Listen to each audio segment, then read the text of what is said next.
yet, let me just say this. Well, we're now on air. So, alrighty, everybody, how y'all doing? So, we're here today with the Shogun Assassination arc discussion. That's a mouthful and a half. And I just wanted to introduce all the people that are here, the lovely folks that are here. Introduce yourself. I don't know from which order you want to start with, but introduce yourself, everyone. Who are you? Okay, should I start? Yes. My name is Uchiha Shadow. I'm a member of Prince's Discord. No, you're a member of the Uchiha clan. Yes. That too. The last survivor. Yes. Not really the last survivor, but okay. No, you're probably one of the ones that died. Yeah. Yeah. All right. That's pretty much it. Flying Pumpkin. Who are you? I am Flying Pumpkins. I go by Patsuan on Prince's Discord channel. That's all you need to know. I am a Shinpachi fanatic. I'll be honest, I don't know who Prince is, but yeah, I can understand. And how about you, Tiger that is supposed to be blue, but is blue? Well, I am indeed the Blue Tiger. We do exist. I'm also a fellow member of Prince's Discord, and I'm out here sacrificing my sleep schedule just to discuss some Shogun Assassination greatness. By the way, who's Prince? Yeah, who's Prince? That's a great question. The biggest Nobu Nobu fanboy. You know what? We'll talk about that in a second, right? Because we'll talk about that and then we won't ever mention it again. I just want to say this. We might have a few other people join in. King Reek in a few seconds, well, minutes probably. Then maybe folks after as well. I'm not sure. But the point is, we today discuss the Shogun Assassination arc. Oh boy, okay. Let's talk about Nobu Nobu, right? Let's get that out the way, because because that person doesn't exist. Hashtag not my Shogun, right? My liege. Okay. Let me explain myself. Let me defend myself in court, all right? Sean Renz, by the way, welcome to the stream. All right, let me defend myself. When he appeared the first time, he cut a man's head off, right? You don't appear like that. You don't cut a man's head off and you're like, I cut his head off and I'm A-okay. Like, I'm clean. Like, I came in here, badass intro, cut the guy's head off. I'm like, okay, you know what? I'm a badass. I'm about to take everything over. I'm about to start mayhem. And then he appears in this arc and he's like, no, you're not about to start mayhem. You're not about to use your sword. You're all there all the time. Oh, can't wait. Another tool for me. Another tool for everything. Like, no. Just no. All right. So you're saying if you go to a funeral and go up to the casket and just cut the guy's head off while playing some badass music on a speaker you brought, that makes you awesome. Yes. Yes. All right then. And don't blame me. Don't blame me when some actually badass guy socks you in the face and you go flying into a building. This is not Gintama. This is the real world. So me being badass is just too good. All right. And I have to say, right. I have to say that's right now. My apologies. Because I betrayed the real Shogun. I betrayed him. And then I crawled back to him. It was my mistake. It was my hubris, my weakness, and quite frankly, my cowardice that led me astray. And I want to apologize formally. I want to say one thing, though. I'll give you props for this. Even after Nobu Nobu got smacked into the wall, you were worried about him. And you were like, is his face okay? Tell me his face is okay. I can't remember. that has been erased from my memory, all right? But I'm sure if I were to ask all of you were probably the first time you saw Nobu Nobu, you were rapping him until this arc, all right? I just thought his haircut was funny. I don't even remember my reaction to his first appearance. Same. I remember thinking his haircut was funny.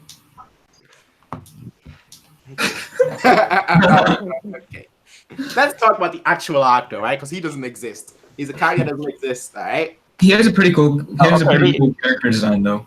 You don't have clothes like that. You don't look that well dressed, that badass, have a sword on you and everything, and be like, "Ha, I'm a badass." Kamui comes in, you're still like, "Ha, I'm a badass," and like 5 seconds later, you're like, "Ha, I'm not a badass." Damn. One of the most badass games as well. It's heartbreaking. Well, you apparently forgot. You apparently forgot what you were watching, so we can forgive you, but don't forget. Never forget, my liege. All right. What else? All right, but let's actually talk about the actual arc. So let's talk about the first episode. I believe episode 300, and it starts off, in my opinion, pretty badass. Right? Yeah. Poison straight away, and of course later on, yeah, that's how it ends. But poison straight away, and you're like, okay, who could it be? Who could it be? It's Achan. Like she's there. Shifuru Kumai. Okay, cool. But that already gives it gives you that setup that you need pretty much for like the arc, and I thought that was a great way to start the arc because immediately like, okay, the Shogun is in danger, and from there on it sets like, up the tone very well. yeah, it's very well like even before the intro plays, it's just like Zack and like immediately in danger, and quite frankly, you know, it just sets a great. I mean, obviously the series arcs do that quite a lot where they're quite snappy. I feel like the only one that really wasn't as snappy in terms of like get right into it was probably the Courtesan of a Nation arc. I feel like that like the first half of the first episode was like in Yoshiwara. Of course, like that gave us context, but in this case, it gave us context within like the first minute. Yeah. I thought that was done well. What about you? I feel like all the Yoshiwara arcs actually started very similarly. They started with the... Sorry, this is like not Shogun Assassination, but still relevant kind of. They started with like, you know, a little glimpse of like what the individual story would be within the arc. And then it ends with the actual start of the longer part of the arc, like the longer developments in the arc. And I think that's kind of the opposite of what Shogun Assassination does, which it immediately strings you in or pulls you in with the Sachan throwing the kunai at his cup, preventing him from drinking. Shinsengumi arcs too start like with the comedy, mostly like Shinsengumi Crisis and Baragaki, I think, before going into the actual plot. Mm-hmm. Yeah. So yeah, it was a pretty good pull with that part, and then like it goes off to the immediate, like they immediately go into this is what we're going to do, and then Prince, do you want to talk about why it was bad what they were going to do? Okay, I've been waiting for this moment all my life. All right, I'm not a strategical genius. I'm not a strategical master at warfare. But there's a wise man once said, a wise man that wrote The Art of War. Right, a famous Sun Tzu. He once said, and I quote, "That's a foolish plan." And I'm telling you why it's a foolish plan. You don't split your forces up. I said this multiple times. You don't split your forces up no matter what. First of all, you need to have your... If you're expecting a sneak attack, if you don't know the enemy's number, you need to have your numbers all at once, right? You need to have them bundled together with like certain leaders at the front, certain leaders at the back, and probably some certain outstanding defensive masters on the side, so you can protect everyone that's in the center, which in this case you'd have the Shogun in the center. You know, the way it was executed was terrible, I have to say. The plan, you don't split your forces up, because if they had more numbers, if they had stronger numbers, like the whole time I was thinking, how on earth are they gonna win? How on earth are they gonna pull through? Because quite frankly, I don't see a way, because they split up all their numbers. They have more numbers too, but you know, they didn't use them apparently. And it's just like, yeah, you know what? That you're lucky it worked. You're lucky that the Shogun was with the right people. But if he wasn't, right? Like if they, like imagine all the people that went to where Hanzo is, right? Not Hanzo, Hattori. Right? Zenzo, Hattori Zenzo. Hattori, that's his name, right? It's been 300 episodes, man. Man, I call him Hattori, all right, because he reminds me of a certain other character. But yeah, I know. But it's a foolish plan, because if all of them went to where the Shogun was, right, and not where he was, they would have all died. And I know Gintoki is strong. I know all of them are capable, but they would have died. Oh, hey, Recon. Hello, Welcome. Recon. Hello. Oh, he's muted. Hello, my wonderful, beautiful individuals. How are we doing today? We're doing good. Very hot summer June. Well, But yeah, we were Alright. talking about why it was a bad plan. Why them splitting up their forces was a bad plan. And I'm very passionate about that, all right? I'll stick with that and I'll fight for that. That it was a bad plan. I think their biggest mistake was not knowing who the enemy is. Yeah, they had a severe lack of information on Takasugi's group. And that was actually the only mistake they really made, because they didn't know that their entire plan was already like figured out, or rather than figured out, just leaked. And it's not necessarily a bad plan when you don't expect anybody to come like fuck it up. I disagree. Just wanted to say that. I disagree. Well, it's what makes it a bad plan is that you should always like think about what if somebody comes and like just knows it and screws it up. Like they were just a little bit too overconfident, way too overconfident actually with that. They didn't expect Takasugi to attack everyone. They just expected him to attack one of the split forces. Well, Yeah, it's like the saying, expect the unexpected. Now, if you're protecting the highest person, the highest authority in the government, right, and you know people are after him, you know there's been attempts, and you know people are after him, perhaps from the inside, perhaps from the outside, right? You need to have your forces all together. You need to have like you need forces with him, but also a large amount, in case, or a large amount in waiting in case a sneak attack appears. And obviously a sneak attack happened, of course, didn't quite work out the way perhaps they were expecting to, but still. I mean, when you think about it, even the plan that what you're saying is it would have worked better if they had assimilated a huge force and just moved with that, like without just trying to hide. They're just like, you can't go through this wall. Part of the reason that their original plan failed was because they had insiders, like they had people betraying on the inside, and I'm pretty sure that would have the same result even with like a larger force if the people who were like on the inside just went near the shogun and they just killed him. That'd be the end of that. That's why you have numbers. Yo, I'm sorry about that, man. Somebody called me whenever I entered. I hope all of you are doing good, man. All right. I see y'all are talking about the GOAT, the Shogun greatness. Yes, we are. Prince is roasting them for having a terrible plan in episode 300.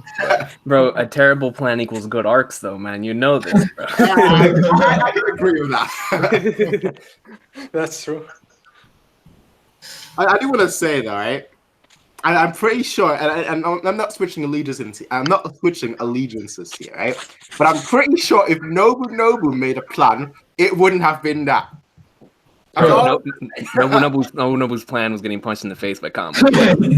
Yeah, his plan was, oh my god, his plan was just trying to straight up poison the Shogun. That's what he tried, like both times. The first time it didn't work, second time it worked. It was Nobu Nobu who, I think, who sent the order for the poison, and that's what got him punched in the face. Yeah, Takasugi mentions that. He's a great leader. Granted, Hellfox actually, not Hellfox, sorry. Sean Renz actually mentioned that in the chat, that in the first part of the arc, Zengo is the MVP. And you know what? Oh, no question. Yeah. Yes. No question. Yeah, he definitely is. His plan was like, it was very good.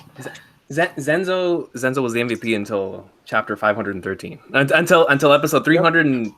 At the end of episode 303, Zenzo was the MVP of that arc. Mm-hmm. And honestly, he still could put up a case for being the MVP of the arc. I mean, it's because of him. A lot of this stuff was able to go as fluent as it and as fluid as it was able to go. Because if not, it could have definitely gone a lot worse at the beginning. Yeah, he's the one who brought down Kamui's ships. Yeah. when we got the backstory, I was like, damn, he's really gonna die, isn't he? Bro, I thought he was gonna die too. Especially when you could see his eyes, I was like, no, he's dead. Yeah, He's dead, seeing his eyes is... Bro, no. The worst for me was when he stopped talking and like Sachan was trying to move him and he just wouldn't respond. I was like, oh my god, this man is dead already. Mm-hmm.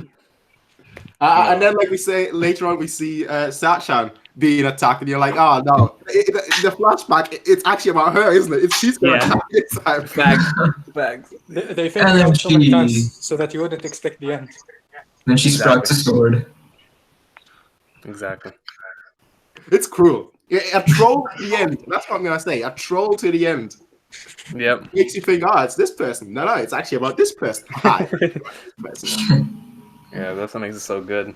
Yo, I wanna ask y'all, what did y'all think whenever he first cut off his head? Because I know what you thought, X, because I watched the reaction, but like I'll never forget turning the page and seeing Shige's head flying, and I was like what in the flying flag nards is going on? Like to me, it's still one of the most shocking page turning things I've ever seen. Like I'm so glad that you caught it on your first thing where you were like, oh no, it might be a double. But bro, for me, I'm not gonna lie, I thought he was dead. Like whenever I first seen it, I was like, yo, my man Shige, his head is flying, Skip, and it ain't coming back. Yeah, so same. I actually thought he died right there. Yeah, I was so shocked. Honestly, like at first I was very shocked, but then when I thought back to like about what we know about Zenzo at that point, I could actually believe that he killed the real Shogun. Yeah. But I was trying to convince myself that he definitely had like a good reason. Mm-hmm. Because knowing Zenzo, he can play the antagonist, but I don't think he was never like portrayed as a complete antagonist, and I think that's what Sorachi always wanted for him. So just someone who's in the act. For sure. And especially since, like you said, we only got to see him in a minimal amount of arcs, and he almost had no involvement in any serious arcs aside from like Red Spider and whatnot. So we never really got to see where he stood in the middle of all this. So I think that's why the twist worked so well there at the end.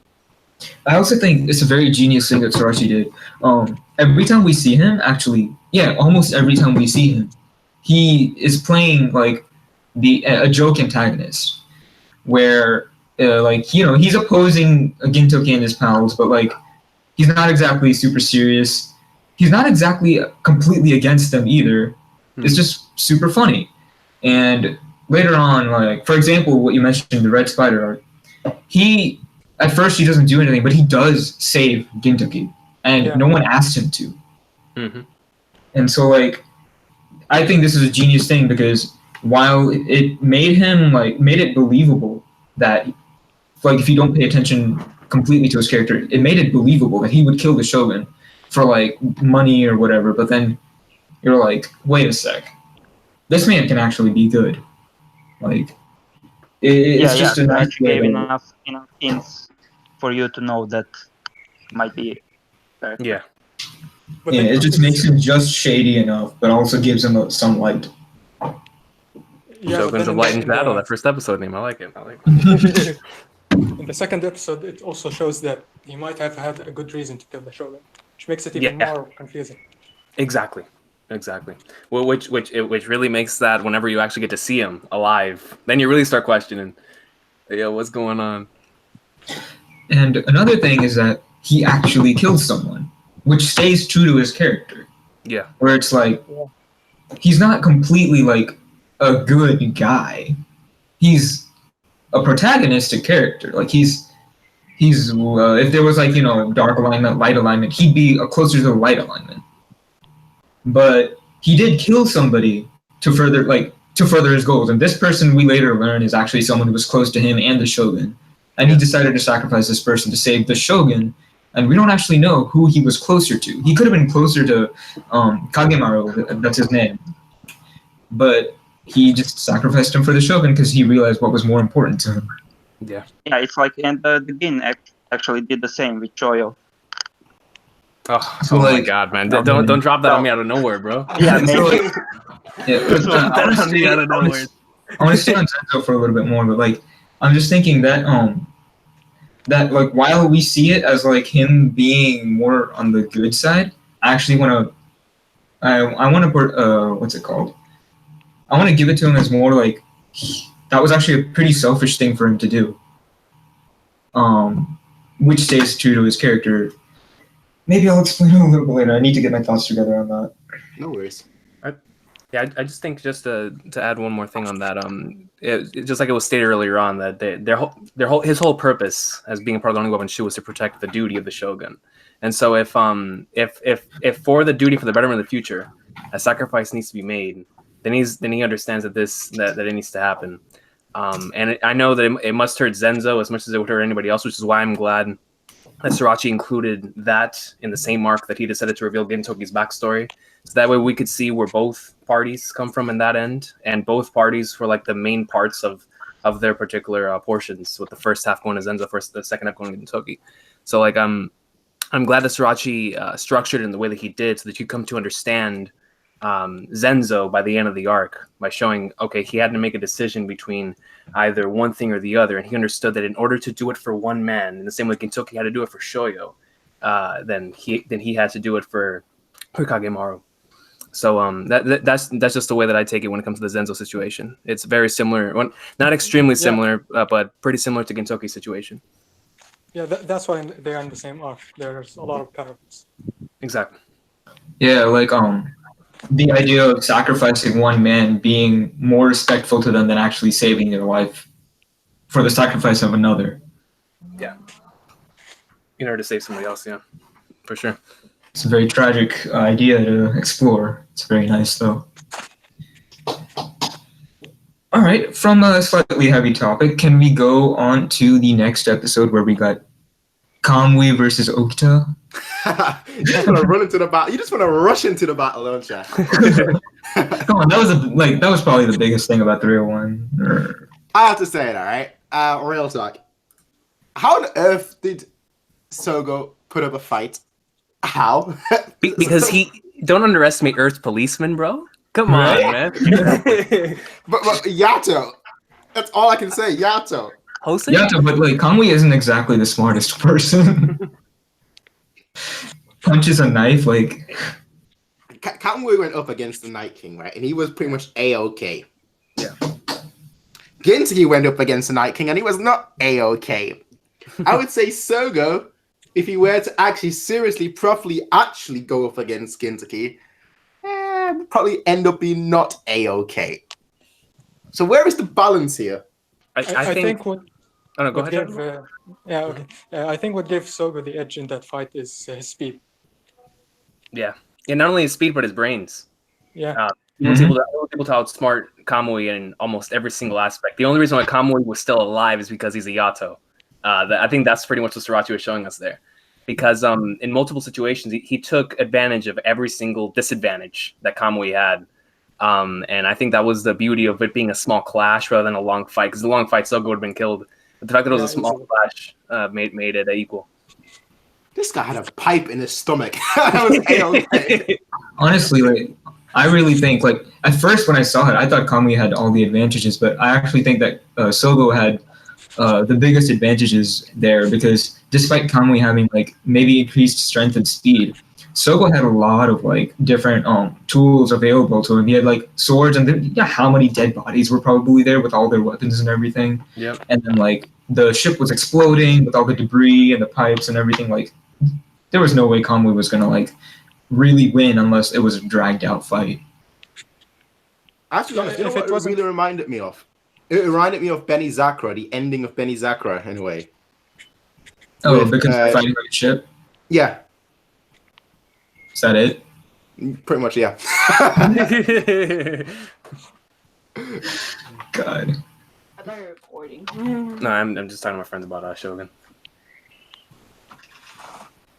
But yeah, I mean, the animation, not just for the episode, but I mean, we're talking about the episode right now, but for that episode especially, was just top notch.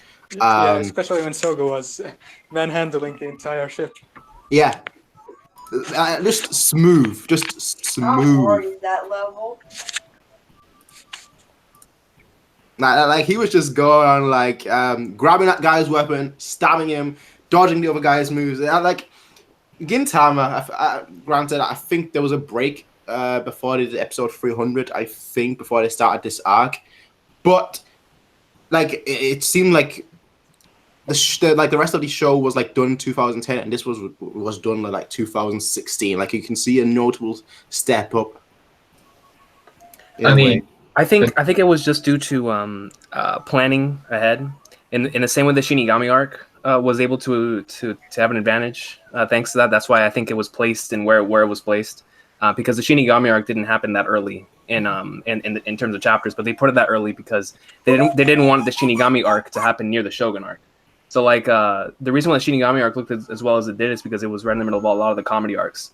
So whenever we got to Shogun, there was this long stretch that was primarily comedy arcs, and usually when it comes to production, it's around like 8 weeks, 6 to 8 weeks to make an episode. So I think by the time that we started that stretch, they were already working on Shogun, which is why we got that trailer at the end of 297. Yeah. So I think it was just marvelous pre-production on BNP's behalf, because it definitely was fantastic from beginning to end. I think the entirety of 2015 looked great.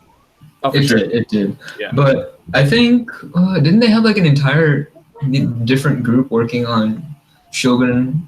Like what was it? It's probably from a while before then. I'm not talking about like regular, like maybe like 6 months. I'm talking about like a long time. Probably for the entirety of the time that Core was going. Core series, yeah, that part of the series was going, because when you look at Shogun, the animation, like if we set aside the art, the animation in that arc is probably like consistently, I know it's like in bunches, but if you look at the arc overall, it's more consistently present than in any other like series in the Gintama series. Mm-hmm. Yeah. I mean, we'll get a little bit to that later, but obviously later on I want to talk about... We're excited about Mario Maker in this house, sorry. Can't blame. But later on, obviously we're going to talk a little bit about directing, the direction a certain episode went, certain movie production tips and tricks they used. But obviously that's for later. That's for later. Mm-hmm. But I do have to say it was top notch entertainment. From start Without question. to finish. I really want to like go back and read like the manga. I still haven't done that. Do it, man. Hey, man, Yeah, I can provide you, bro. 502, 524, man. We're in Archie's there. art is insane. Down on the low. But yeah, aside from Sogo versus Kami, the second biggest highlight in 301 was definitely the Shogun. Yeah. Shogun showing up, yeah. I mean, I expected it. I'll be honest. I expected it sooner than later, and I expected it to happen at one point, either in that episode or the next episode, unless it's gonna show up right at the end of the arc. But because I didn't believe it for a second that he was dead, especially when Hatori had like the head. He was like, "Oh yeah, you know, this is the head of a program. Look at it." You're not fooling me. When you okay, I got you. Yo, shout out to the real highlight of the episode though is Kagura yelling Toshi. Yeah. I really like how they pulled the Shogun Kaio joke. Oh yeah, that was awesome. Yeah, that one's. It was put in legendary catchphrase in a serious arc the way they did. That was cool. That was really awesome. That was the last one. The last Shogun Kaio. If we're ouch, how are you hitting us with that now? I was paying. It took a minute to set in. Well, I can't even speak about my point now anymore. Go on. I was gonna say, all right. If you were in Gintoki's shoes, yeah, not just his shoes, obviously, but Shinpachi and Kagura's shoes too. Basically, you're being treated like the Shogun. Would you abuse it? I mean, I certainly would. Oh, for sure. I would have read Kingdom like he did. Absolutely. Yeah, he read Kingdom, and he read what was the other one he was reading? I think it was Kingdom, and then I don't remember what he asked for next. After that, I don't remember. Oh, I think it had something to do with like terraformers. It was terraformers. Oh yeah, that's right. Yeah. Man, that guy was. How long were they there? He read all of Kingdom. Hey, Kingdom's a fast read, man. I'll tell you, bro. Yo, if you just, I mean, the only reason why it takes YouTubers so long is we're doing reactions, bro. If we weren't reacting, Kingdom would be read in one night. In one night. Just I gotta check that out. By the way, I just wanted to mention one quick thing. By the way, comments, we're going to get to you all later on, of course. And I saw someone say that we should talk about Sei-chan's development in this arc. And you know what? I feel like it kind of fits in neatly with the next episode. Yeah, 302. Yeah, it fits in very well with that. So, of course, we're going to get to that. But I do want to say one last thing. That I'm actually surprised that they all made it off this ship. Like the way they all made, like Sogo basically getting them all off the ship. That to me was very surprising. Because I for sure thought that when that ship blew up, there was no way they're getting out of that. And granted, oh yeah, same. We've seen a lot of superhuman feats, but yeah, I didn't think that was the case. What if we assume that most of the people that were on the Shogun side on that ship actually died? Because remember, like, that place was just surrounded by ninjas, or filled with ninjas, because it was an airship. And Sogo, you couldn't see any allies around him other than Soyo, but I don't think she would have been much help. And so all he probably didn't have that many people to rescue, though it probably still took some time to get them to safety. Yeah, that's probably what happened, to be honest. Yeah, fair enough. Well, let's talk about the next episode then. Cool. We're kind of blitzing through this. Of course, a lot of this has been. Oh, actually, there was one thing about the last episode I wanted to talk about. Actually, what did you guys think about the addition of the other two heads of the Oniwaban, or not the Oniwaban, the ninja? The other two ninja heads. Like, when I first saw the episode, I kind of thought it was like weird. Like, why were they? They didn't absolutely need to include two new, like, important characters all of a sudden. What did you guys think about that? I think it gives the arc a certain flavor. Yes, exactly. And I think that's very important. Mm-hmm. I think whenever I first watched, or whenever I first read it, for sure, I was questioning why these characters came in at that point in time, but it fits because of the whole Oniwaban concept that there would be more not only just members of individuals that are protecting the Shogun, but also bigger heads, because that's the way it was in history. And if Sorachi, the way that he just does it with all of his names and with how he tries to create this fictional universe in his series based on an actual reality. So if we take that into consideration, then I guess it would make sense to have most of the heads. But I was like you in terms of I didn't understand why they needed to be there until I guess later on in the arc. Then I was like, okay, it makes perfect sense. And like X said, it most certainly fits the setting and fits everything in the arc, and it gives it a certain flavor of like, yeah, these guys are important. We get to see ninjas and Shogun. Now this isn't Wano, but still, yeah, you know what I'm saying. I think it was also good to show the contrast between the head who didn't betray the Shogun and the one who did betray the Shogun. Yeah. Mm. Also, since we're just talking about factions that just joined, where were the Mima Varigumi? I probably butchered that name, I know, but where were they? Last time we saw them, they were having dinner with me. Oh, sorry, go ahead. I'm sorry. Go on. So I want to mention. Wait, was someone else talking? Well, last time we saw them, right? We saw. All right. What was the second name? Shinsuke. Talk to him, right? It's like, okay, they're definitely next time we see Shinsuke, they're definitely gonna be some force or something. But no. But no. Well, they are allied with the Hitatsubashi faction, so I suppose they were protecting or guarding Nobu Nobu or something. I think the main reason why they weren't involved in the arc is simply because it would have been too much. Yeah, they would have taken away from the primary conflict if we set aside the Shogun and the Onibaban is actually Gintoki and Takasugi, and considering how the Mimamari-gumi is, like, their relation is more to the Shinsengumi, even if you talk about, like, being allied or, like, being opposed to, they're when you think about them, you think about the Shinsengumi. When you think about the Shinsengumi and you think about, like, the Mimamari-gumi.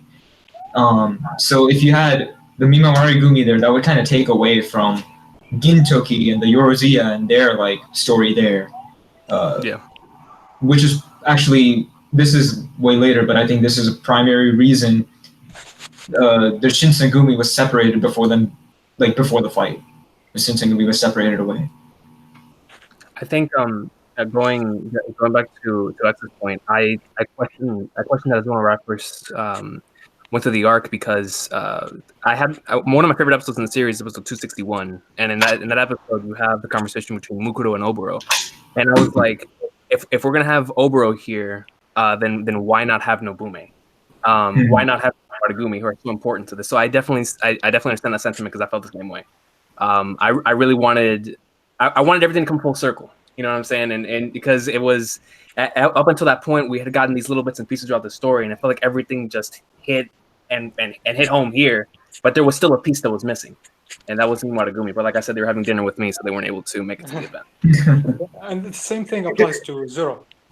Yeah. Oh yeah. And no Zero. That's another one.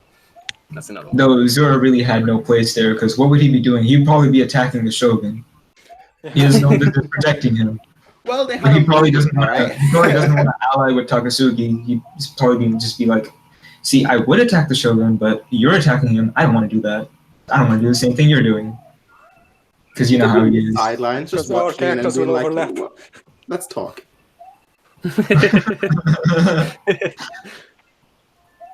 But he had to be there, in my opinion. Out of all characters, I wanted him to be there, because this was about them.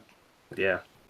Yeah, man. Especially after the build-up in the very same 2015 anime with the arc between the two, with Katsura and with Shige, and but yeah, I see what you mean, man. Like I really wanted them to be there too.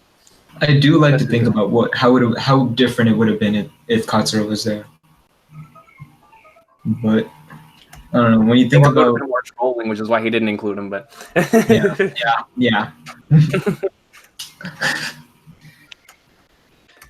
All right, let's talk about Sei-chan. All right, yeah. Now we're on 303. Perfect. Yeah. Nobody died. Good. I'll start with that. Good. I'm really happy about that. Because that episode, you know, when you were walking, specifically that part, you know, as we mentioned before, thought death was at hand, but no. Oh yeah, for sure. I will say that. I think she might have been the MVP. I know we just mentioned the MVP being Hattori, but I think it might actually been her. When you think about it from the fact that, well, I can't say nobody died in the whole arc, but the fact that, like, people could have died, a lot more people could have died. And I feel like she was one of the main mitigating factors that so many people didn't die. Yeah. I mean, who did she save? She saved Zenzo. That's about it. And he saved a lot more people. Yeah. And she also saved Shiga in the beginning. Facts. Well, yeah, okay. Yeah, if we're talking about, yeah, Checkmate. The arc wouldn't have happened. It would have been the Assassinate the Shogun episode. Or first she's actually the MVP. Shogun Assassination, 10 minutes. 2 minutes. Yo! R.I.P. to that mouse, though, man. That was that was a heavy casualty.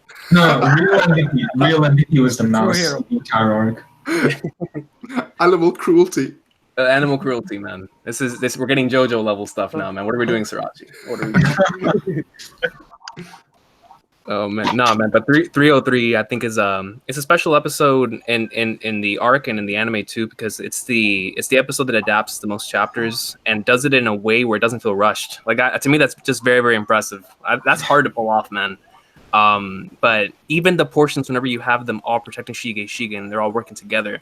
That part right there felt like it was. It was stretched out for quite a couple minutes, and like I said, this was a good. Let me see, 509 to 513. It was quite a few chapters. So the fact that they had it spaced out, it felt good. It felt great. By the time you got to the cliffhanger, you wanted to see more. It didn't feel rushed. All the moments hit home. The first and last request hit home. Protecting Shige hit home. Zenzo and Sachan's moment hit home. And Sachan's moment herself, whenever she goes to protect or to head over towards the secured entrance. And of course, she runs into Takasugi, and then we see the what happens next with Zenzo and whatnot. You know, the hemorrhoids and the asses and whatnot coming up from the top. But I respect the studio so much for putting the effort into making it feel really well paced, because it really made for a really good episode. With one of the most insane cliffhangers in the whole show, because this is something we've been wanting to see. And you see Gintoki and Kagura heading towards their beloved rivals, and it ends right there. Like that's awesome. I love the way you put that, beloved rivals. I'm telling you, they're beloved rivals. Yep. Also, one of the highlights for me in that episode was Kagura and Kondo tag team. Yes. The entire Nato battle basically was the highlight. Yeah. Shout out to Abuto, man. Abuto's a beast. That's my boy. Shout out to Shinpachi. Yato. But I'll tell you what, Abuto's left arm has gone through the struggle, man. I mean, you gotta put F. You gotta press F for Abuto's arm. But you can't press F with one arm. You know what? He needs to turn his arm into a toilet. Then he can compete with the puppet. True. Yeah. Oh, I mean, the cliffhanger was great. What obviously happened for after that was even better. For sure. But Snake-chan going up against it wasn't really going up. That's a stretch, going up against the people. But it was more so hi. Oh, there's a sword inside of me. Okay, cool. Yeah. I love how that line came, or how that happened right after she said, "I wonder if we can ever go back to those times." Yeah. And then Takatsugi's like, "Nah." You're not. I actually really like the way they did that, because it brings that, because like normally when you're watching like a quote unquote serious arc in Gintama, you have that confirmation that, or like that assumption that it's gonna go back. But then this is the first time like a character in the arc looks up and is like, can we go back to those times? Exactly. And it's like it's in perspective. It's like, wait, are we not going to do that now? Yeah. Which is incredible to me, because the whole arc started with dick jokes, and you're like, man, like are we? And then it gets to that point, you know, where Sachan's even asking, are we ever going to go back to those times? And to me, it's just beautiful, because, like you said, it goes back to the whole arc, like feeling that way too. Like, man, it's all going to be okay once we end this, right? And then of course Shirachi tells us no, because of what happens, of course, at the end. We're in the end game now. We're in the end game now. Exactly. I do want to give a quick shout out to Ugly, who donated a super chat saying, "What's your predictions for the next episode?" I want to hear this, X, bro. Yeah, I really want to hear this, bro. I don't know about next episode. I'll say the next. How many episodes are left? Yeah, what are your predictions for 304?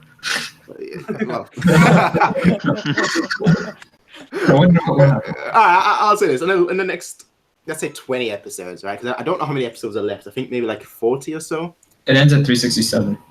Okay. But I've already watched like 320-ish something, or whatever it was that I did before this arc. But in terms of the next few episodes, obviously the Shogun has died, so we're gonna have to get an aftermath of it. I don't know whether we'll get like 1 or 2 episodes before the aftermath, or whether that's a good question. With huge death like that, I feel like you almost have to get the aftermath immediately. So I'm assuming everyone's gonna get the message that he's died, and I don't exactly know what that's gonna really stir up, because I feel like they're too experienced. They're too experienced. And when I say that, what I mean is that they've walked with death in their lives, so they understand that him dying, while it is a huge thing, you can't really seek revenge. And I don't think they're gonna, first of all, who would you seek revenge against? That's another big question. But I just ultimately, I don't know how it's gonna get there, but ultimately, I just see it all going down south. I feel like Shinsuke is actually not gonna join, but if you want to call it a join, Gintoki, not a join, but like the enemy of my enemy is my friend kind of thing. And ultimately, I feel like it's all gonna go down against Oboro. Ultimately, I don't know which faction exactly. I would assume the Shinsengumi, and I was gonna say Katsura, but that wouldn't work because they're enemies. Would they? First of all, would they assume that Katsura has anything to do with the death? I would probably not. I'm speechless. I don't know. I just think. I just think the students of Shoyo will all come together. I think they're gonna fight on the same. Maybe that's my hopes. Maybe I'm just projecting my hopes right now. That's certainly it. But that's just me speculating. That I think that they're all gonna be joined together, and then we'll see how it all goes down. But ultimately, I feel Oboro is gonna be the not the light at the end of the tunnel, but he's gonna be the darkness that awaits at the end of the road. Now, I want to follow that up with, when can we expect your next reaction, bro? I was gonna do it today. I was gonna actually do it after this stream. Oh, I'm ready. Wait. There is a but. Not right now. This is Prince. I'm getting excited. I have promised Beaky, who is a mod, that I wouldn't do it today because he's not available today. So I will do it tomorrow at roughly this time. Because Beaky sucks. Yeah, time zones. It's 2 a.m. for me. It's 4 a.m. for him. And it's 10 p.m. for me. There we go. But yeah, it'll be tomorrow. Screw my be a stream too. But yeah, what he said earlier was basically 9 or same time-ish tomorrow. Yeah. Right? Yeah. In 24 hours. But yeah, that's my predictions. So granted, most of it is probably going to be totally wrong. I can definitely see like half it being wrong, but better to be wrong and have said your opinion than to be right and have said nothing. That's debatable, but cool. Yeah. I mean, But back to the Nobu thing, but shall we talk about 305? Let's talk about 304 first. 304 is legendary. Let's talk about 304 first. Why are we gonna skip 304? Let's talk about 304. First of all, I want to ask Prince something. Did you actually expect the fight to happen this early? Yes and no. I mean, when the arc started, I expected it to happen during the arc. But if you had asked me, like, when will we ever see... Well, actually, which fight do you mean? Do you mean... Gintoki versus Takasugi. Okay, I expected that maybe, like, last arc. The anime really makes it sound like the end game fight. But then there's like 50 episodes after it. Yeah, that's the thing. I expected... The manga made it seem that way too. Yeah, it's advertised as like the big like final thing, and then I think that's another thing they did beautifully. You just don't know what's gonna come next.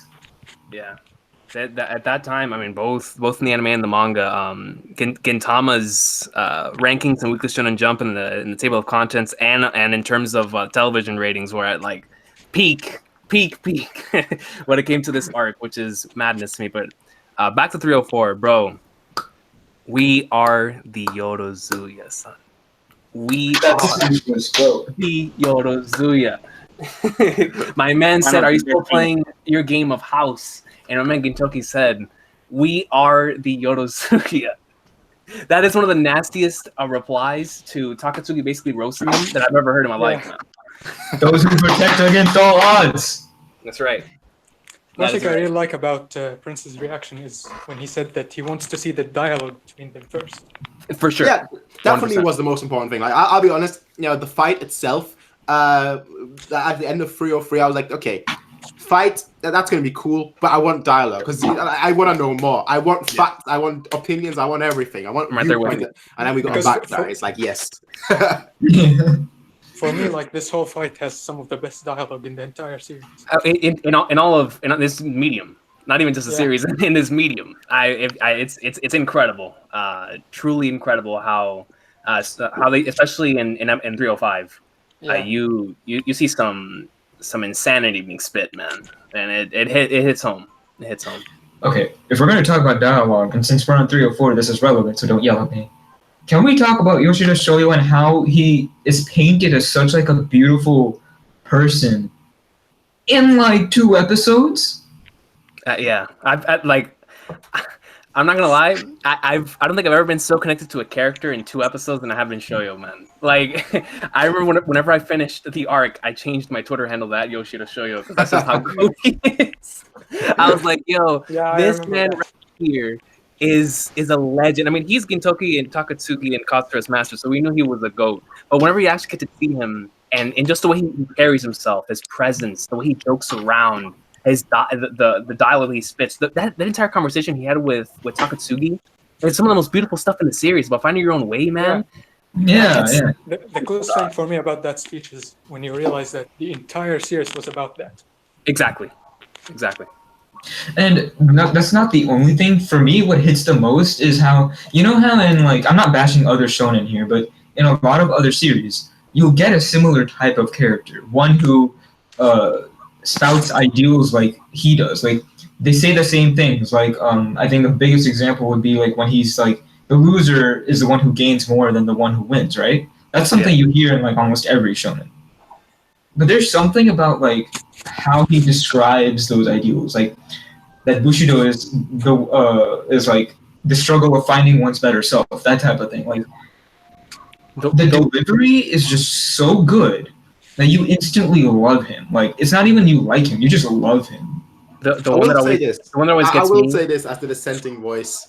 He seems too good. At first, I thought, he's way too good. He is, way too nice. He just seems like this kind of fatherly figure that you can just cuddle and hug, and you're like, oh, thank you, Dad. He's like, yeah, good son.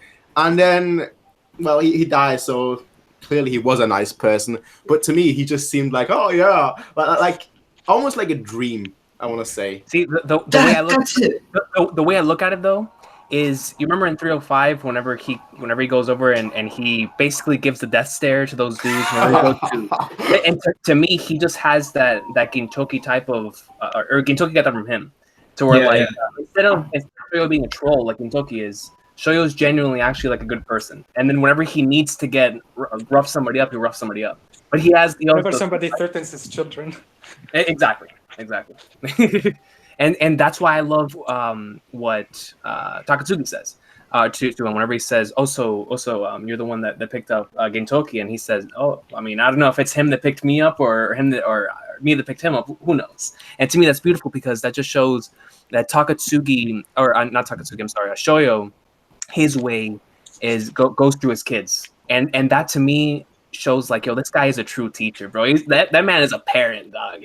Like, his life goes as his kids go, and I was like, yo, that's beautiful, man. That's beautiful stuff. This is some 307 stuff, but since we're on the topic of Yoshida Shoyo and like him being portrayed as a good person, huh? I was gonna bring it up actually. Yeah, his line to Oboro, right, when he's in the prison. Yeah. Like, when he's teaching Mukuro, He says, and he's like, he's saying that he was the one who was given something precious, and he learned that people are freer than they think they are. That's my favorite speech in the entire series. Yeah, I love how 307 has my 2 favorites. It's that one, and it's what Gintoki says about Dark Before Dawn. Those 2 in that same episode, man, legendary stuff. And also Shigeshige's I will be the last shogun. Oh, yeah, that was great. Honestly, when I was on my first watch, I was actually kind of devastated. I thought it was such a huge waste because Yoshida Shoyo was painted as someone who is not only like certainly not perfect, because we do see some imperfections in him, and he just seems like such a genuinely good guy. He had a past. He because like he mentions that he's wondered about the things before. He's lost. He's still finding himself. Like, and then he dies. Like, yeah, it just makes you feel like you could have wanted so much more from him. Yeah, I think we want a backstory. Like, I know we got a backstory for them. Hey, but you I want another a backstory? Yeah. Yeah, That's the funny thing about this. And I think that's why it works. But I think that's exactly why it works, man. Yeah, and I think that's exactly why 305 hits so much harder, because this is someone who you want so much from, and then you're like, we're not going to get it, are we? After this. Yo, 304 has some of my favorite just scenes in this series. You have the scene that takes place right after the commercial break. Oh, well, you have the one before the commercial break whenever Kagura says that she's the Kagura born on Earth. Yeah. And then you have the one after the commercial break that shows Gintoki and Takasugi in their good for nothing. Take your buddy play. The take your buddy. The take your buddy. And then right after that, you get to see Gintoki and Takasugi's kids. And from then until the end of the episode is some of the best stuff. I mean, whenever they're just swinging their blades, and with each swing of each blade, you go back to the past, then you come back to the present, you come back to the past. I mean, I just thought that the way they put it together was brilliant, absolutely brilliant. And then ending it with Takasugi's smile. 304. I also want to mention, like, when every time I watch through the episode, this might just be my emotions like clouding my judgment or something, but like when you look at the expressions, like in the animation and like how they're fighting, like it feels like there's emotion in their strikes rather than they're just like fighting. Like they're smacking each other. They're like trying to beat the other person down. It legitimately, you can feel the hits emotionally and physically. Yep. 100%, which is why I feel like it's so cool that Gintoki has a wooden sword, because you can, like you said, you can feel it. Because it's wooden and it's not a blade, whenever he hits something, you feel it. And it was great whenever Takasugi, whenever he would use his sheath in order to hit him too, because so it caused those impacts. Like you said, like you could really feel it. And every single time that they swung their blade and they would clash either against each other or like they would miss, you would just feel the impact either on the floor or on the way they would grunt. Like little small stuff like that, but it goes a long way. I really want to give props to the animation directors and like the animators themselves, because like you could feel the raw emotion in the fight. Like it wasn't just like the fight itself. There was emotion in that. It was heavy. Like you could feel Takasugi's anger, and you could feel Gintoki's, like, it wasn't really anger of sorts. It was more like actually once you finish it, it kind of makes more sense. Like his unwillingness to falter versus Takasugi's just like throwing his fists at him. Yeah. It's like he was willing to accept whatever Takasugi exactly taking responsibility. He was taking responsibility. Head student. Yep, exactly. He just went all out with the blood as well. I feel like every character had a head injury. Not as much as Takasugi got at the end. That was an abdomen injury, but still. By the end, because think about how many concussions he got from Gintoki. Oh, for sure. I mean, just that one punch they hit him with that was a Falcon punch, bro. I mean, that was a Yato punch. That was a Yato punch. That was a Hosei punch. Got that return into his abdomen though. My man Gintoki used his arm and Taki. Yeah.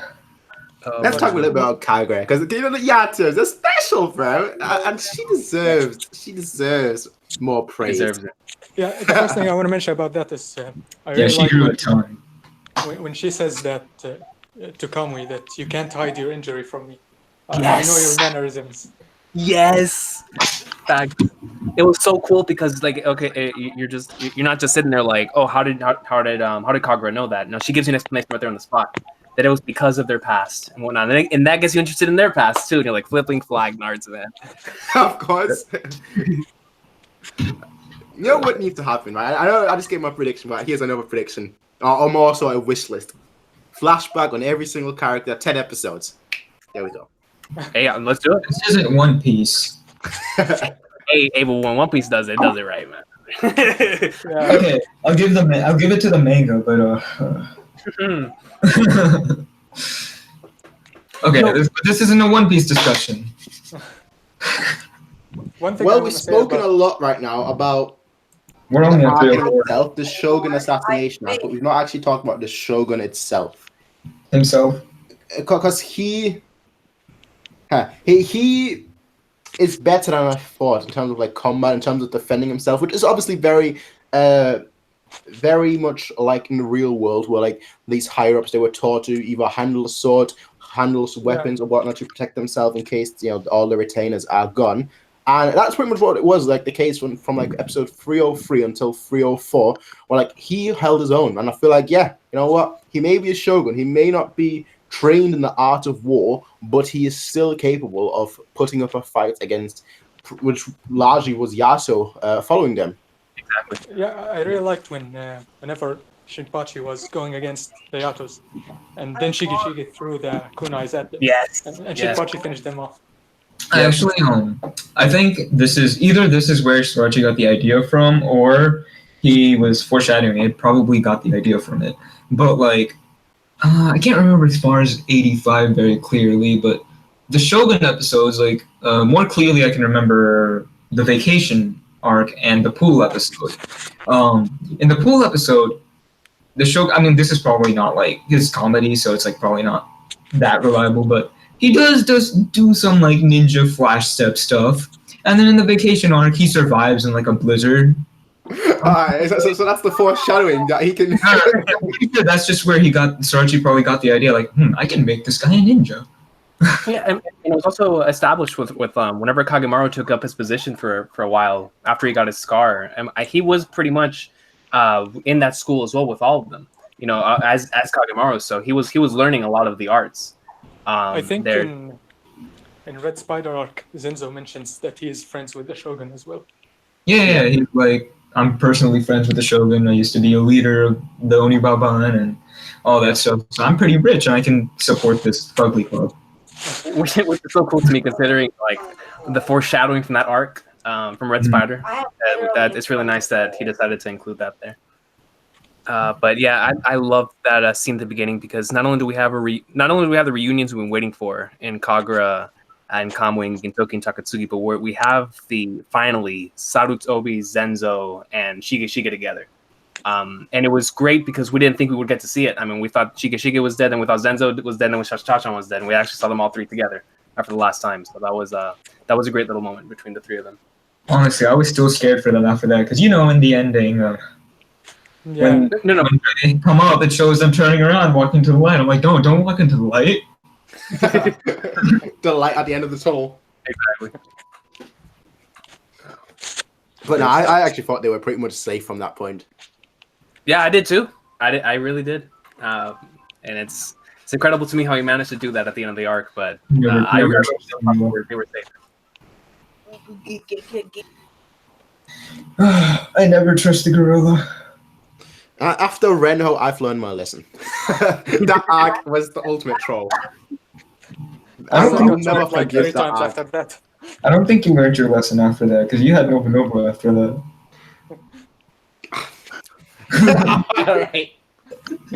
Alright, moving on.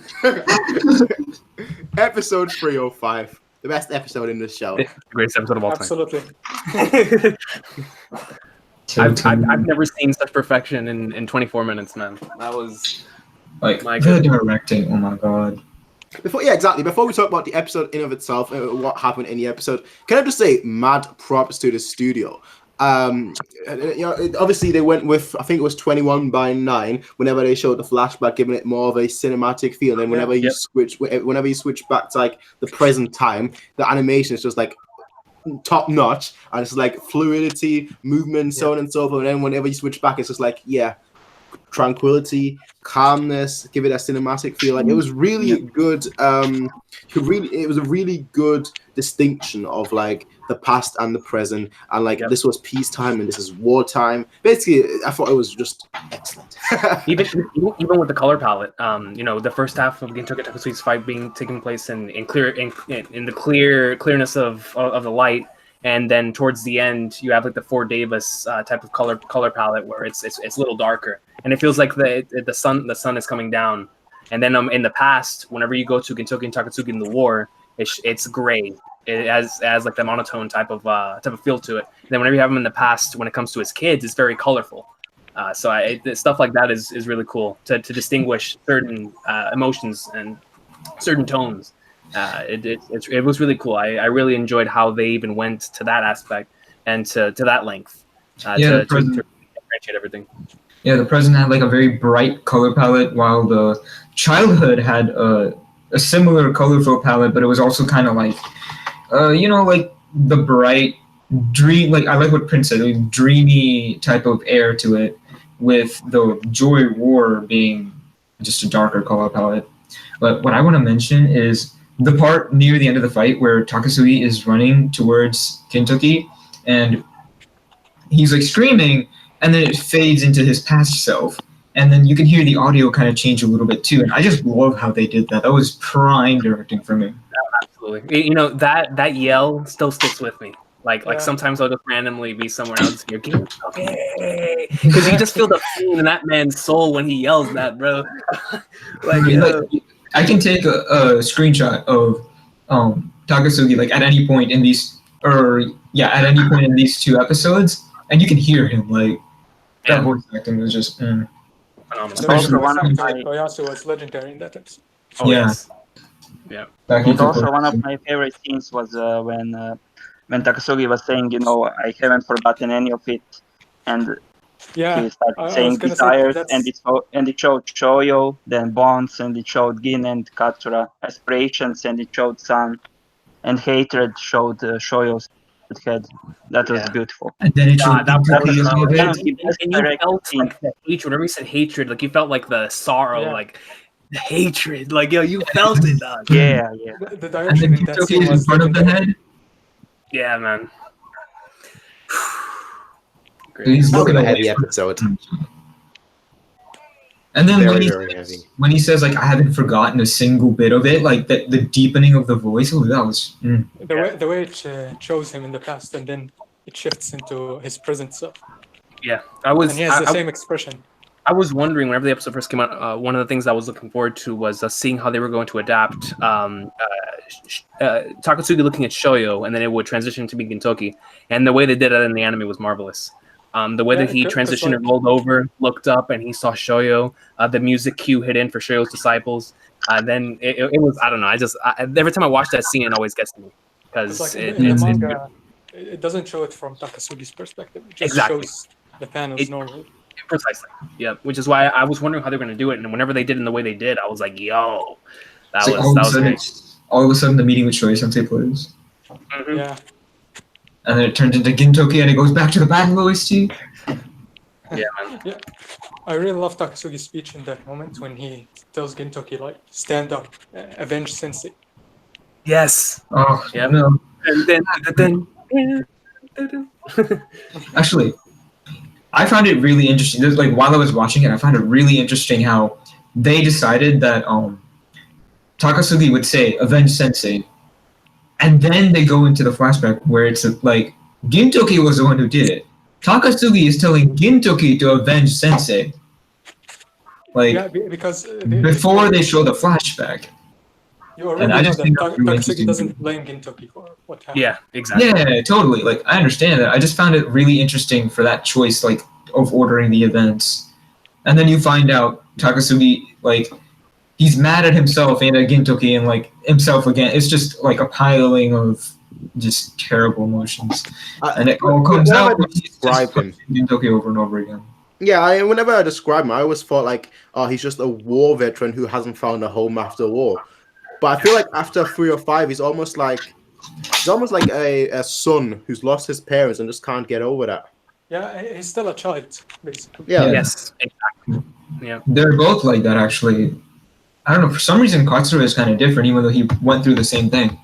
Similar thing, I should say. Well, Katsura hangs around with a white alien. I don't know about that. All three of them lost their home. A person like Shoyo in his life, so. Yeah. The thing about Katsura is that it was mentioned. He never when his relationship with Shoyo was not really a parent-child relationship. He looked at him more like a master. It felt like he didn't really need Shoyo in the same way that Takasugi and Gintoki needed Shoyo. Gintoki did not have a family at all, and Takasugi was disowned by his family. Yes, exactly. And Katsura was just a boss as a kid. Oh yeah, the prodigal son. The prodigal son. I mean, he was an alpha as a kid. We don't know what happened between. Something crazy happened.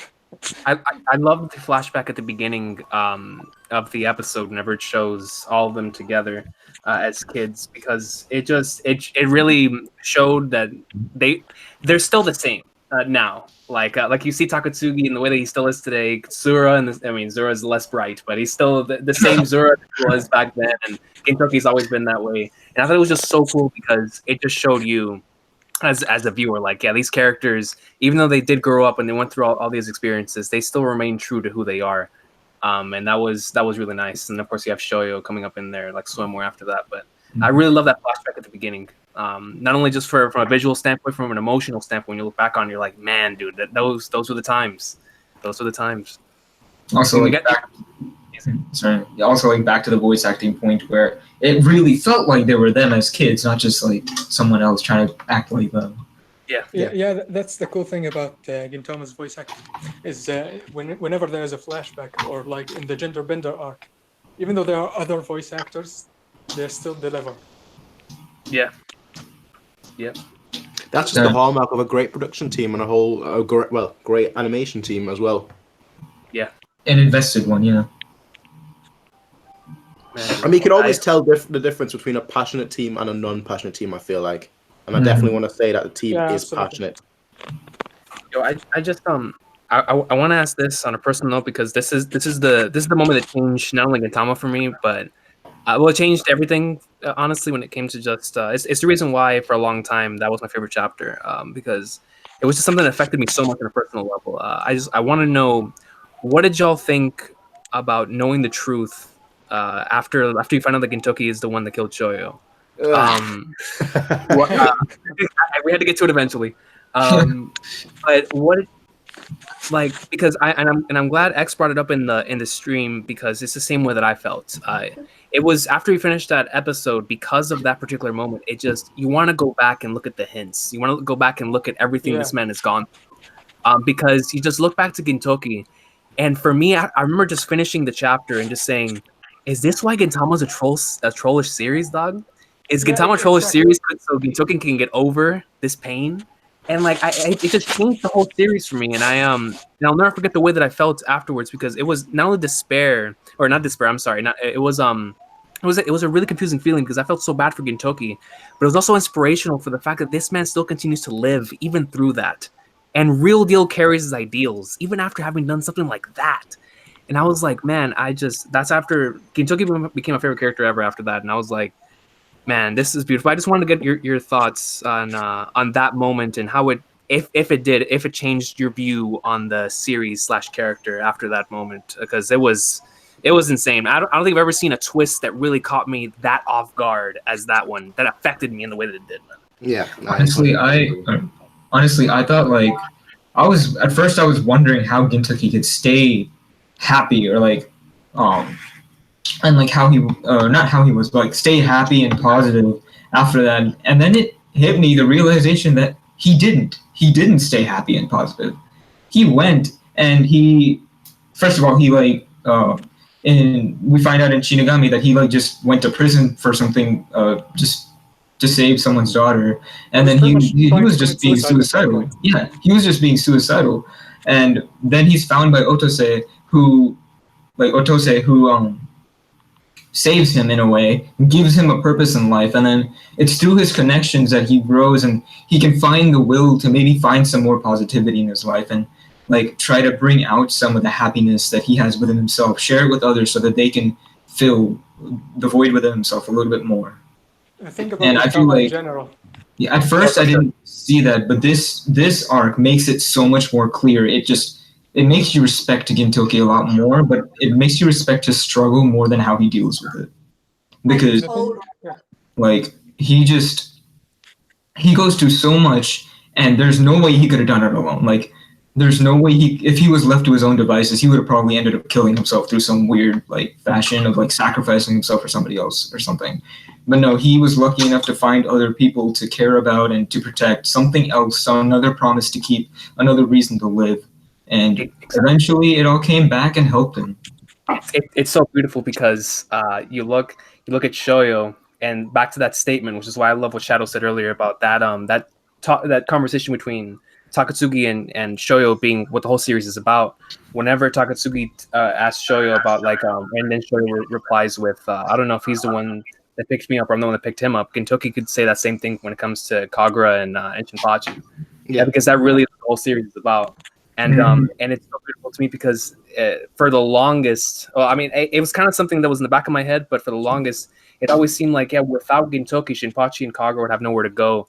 And then after Shogun, it really hits you in the head, like, no, without Kagura and Shinpachi, this meant Gintoki would really have nowhere to go. And that was just so beautiful to me because they need each other, and it just shows how we need to rely on other people that we love. And I don't know, man, it's greatness. Greatness, Shogun greatness. All of this was set up like a long time ago. Like all these sprinkles of it are just, for example, Benny Zakura, you see it, Red Spider Arc, you see it, like everywhere you just see hints and hints and hints. But only once you get the full picture, it all clicks and you're just like, yeah, you know what? Fair enough. I can, everything makes sense now. It's like the final puzzle piece is just in place now and everything just makes 100% sense.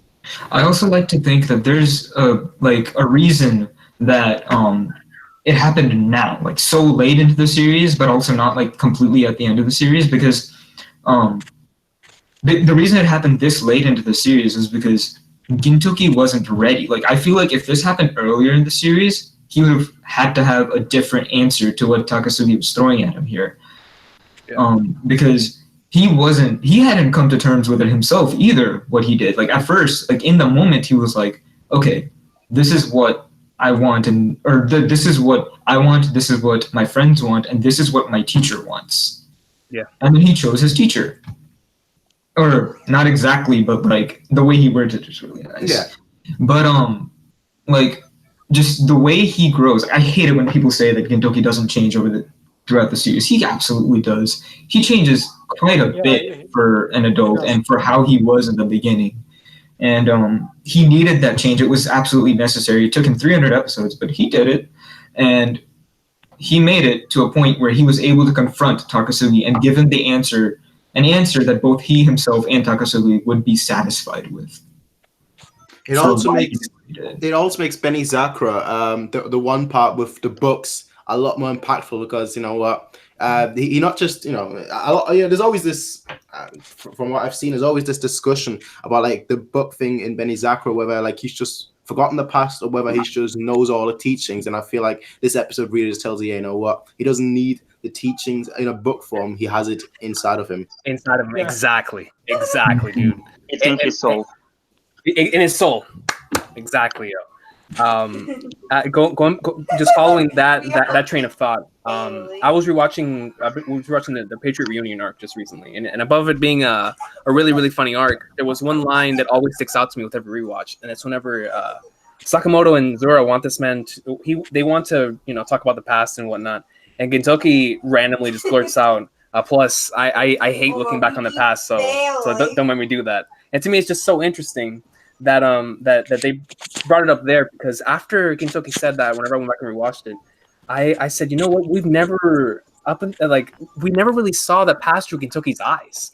Like it's always somebody else. That's why Shogun is told through Takatsugi's eyes, and it's so fascinating to me because Gintoki really doesn't like looking at the past, and it goes into the theme of the series of always moving forward regardless of what you're shouldering.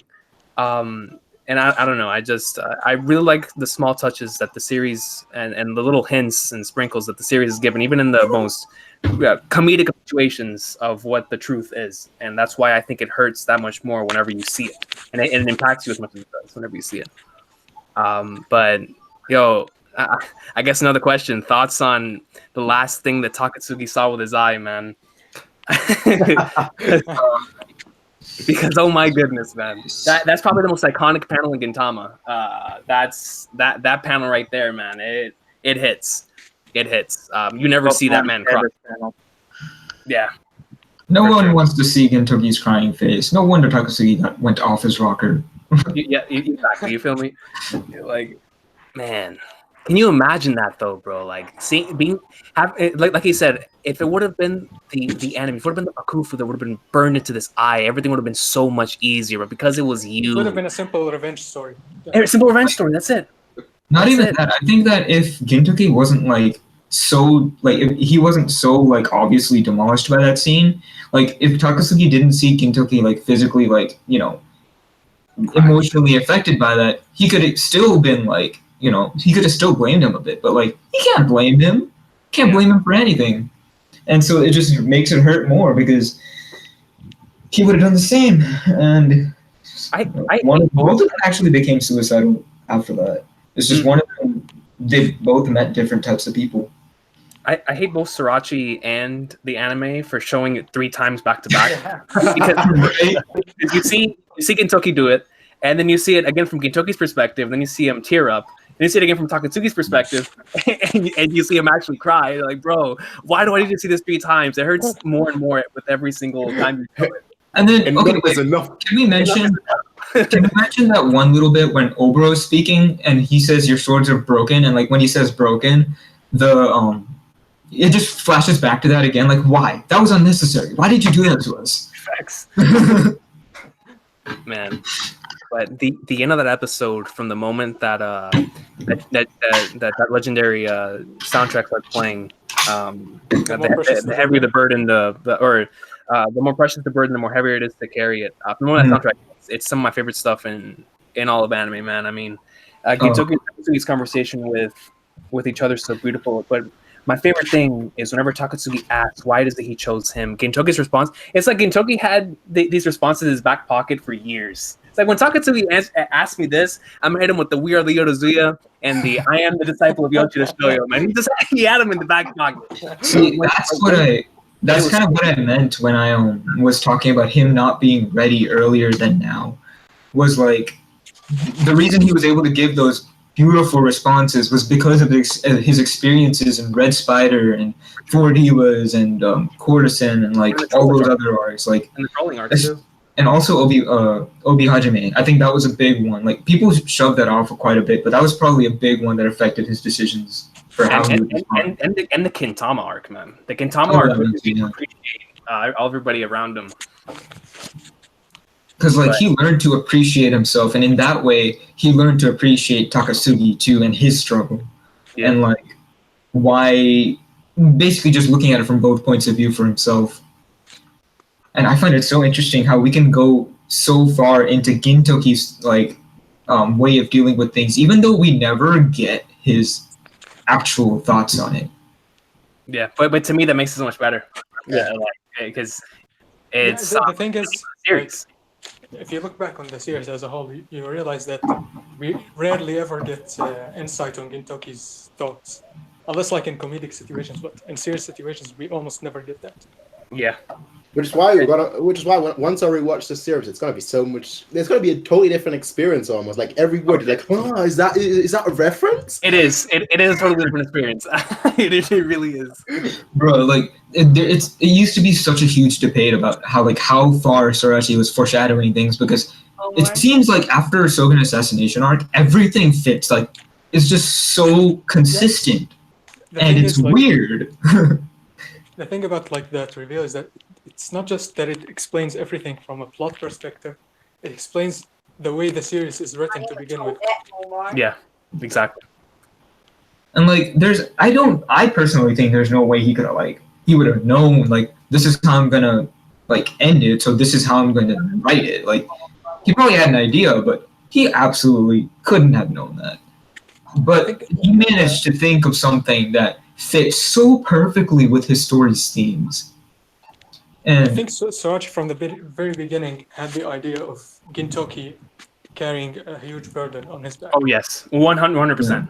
100%. And then when he thought of, I'm pretty sure when he thought of Takasugi at first, when he was first introduced, I don't know, like he probably actually thought already of how he would want to have the fight between them happen. That's why this was so well paced and well written, because he had the idea already at that point when he introduced Takasugi, because that's what his entire character is. Yeah, and his design. I mean, there's no way, especially a person like Sriracha wouldn't have that bandage over his eye without having a story behind it. And I think once he thought about that story, regardless of whether it was never created the character or later on down the line, he must have connected those pieces. And whenever it did, it created what we got in 519. Shout out to the anime's fake trailer. Yeah, right. Yeah, the anime fake. Yo, that fake trailer is insane, man. The fires surrounding them, you see them all bloodied up. I would watch that movie. I'm gonna say, besides Renho, I feel like that was the biggest troll ever. Because I thought, oh, this is real. We're finally getting it. Finally, the backstory now. What was your title for that video? Like some keyboard smash? Yeah.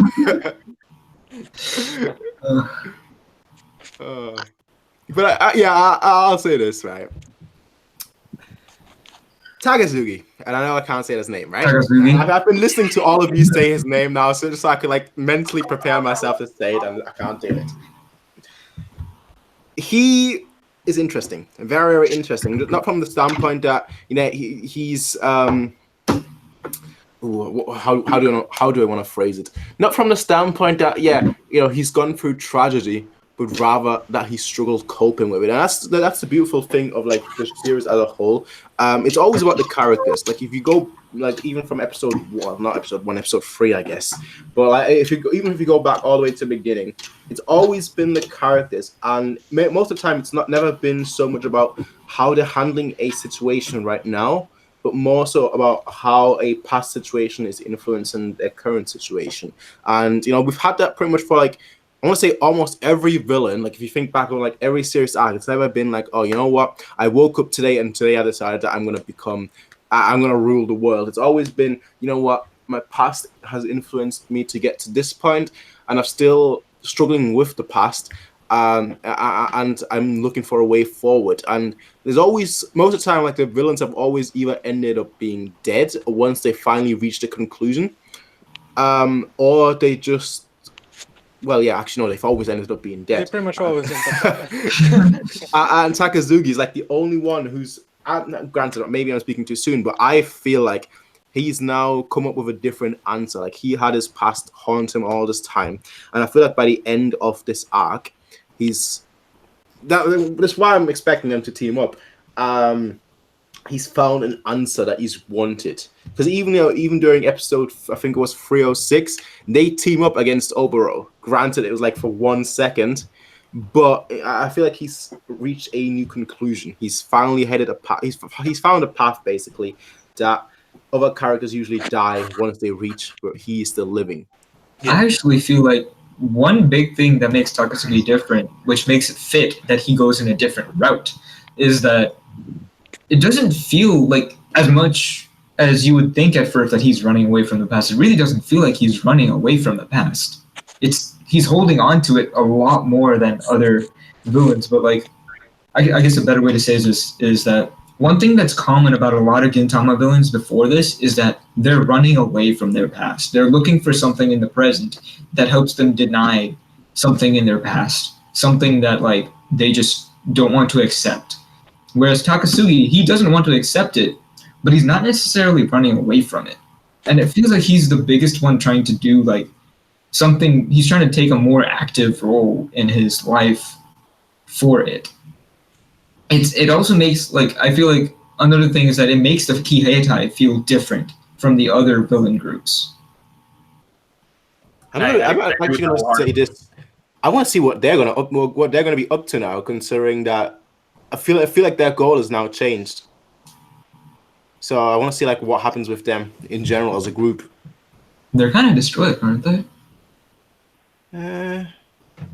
Not sure. But yeah, I mean that moment in 307 where Bansai says that Shinsuke still had fire in his eyes, in his eye.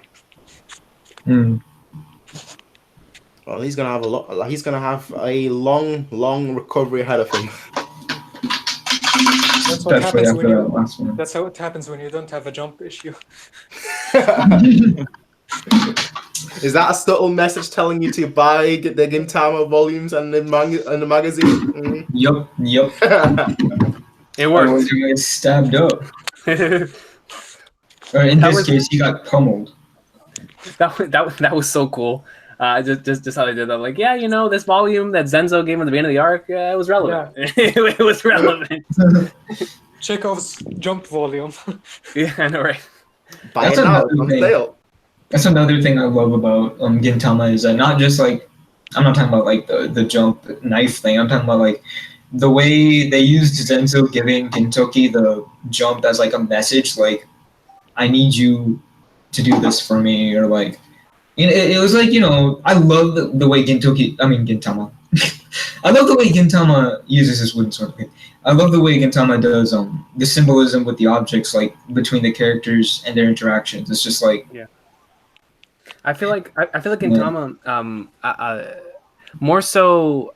I think I haven't seen many series that really have like this massive payoff. Mainly because there's not a lot of series that are as long as Gintama. But another one I can think of is One Piece in this scenario, where the one thing I love about Gintama is that in a situation like that, it's important that you would have watched every single moment leading up to that, or at the very least moments with Gintoki and Zenzo, because you would have realized that Zenzo and Gintoki had been fighting over jump volumes the whole series, and the fact that Zenzo did not finish a jump volume and decided to give it to him was huge. Like that's whenever it hit me that this arc was about to be something serious, because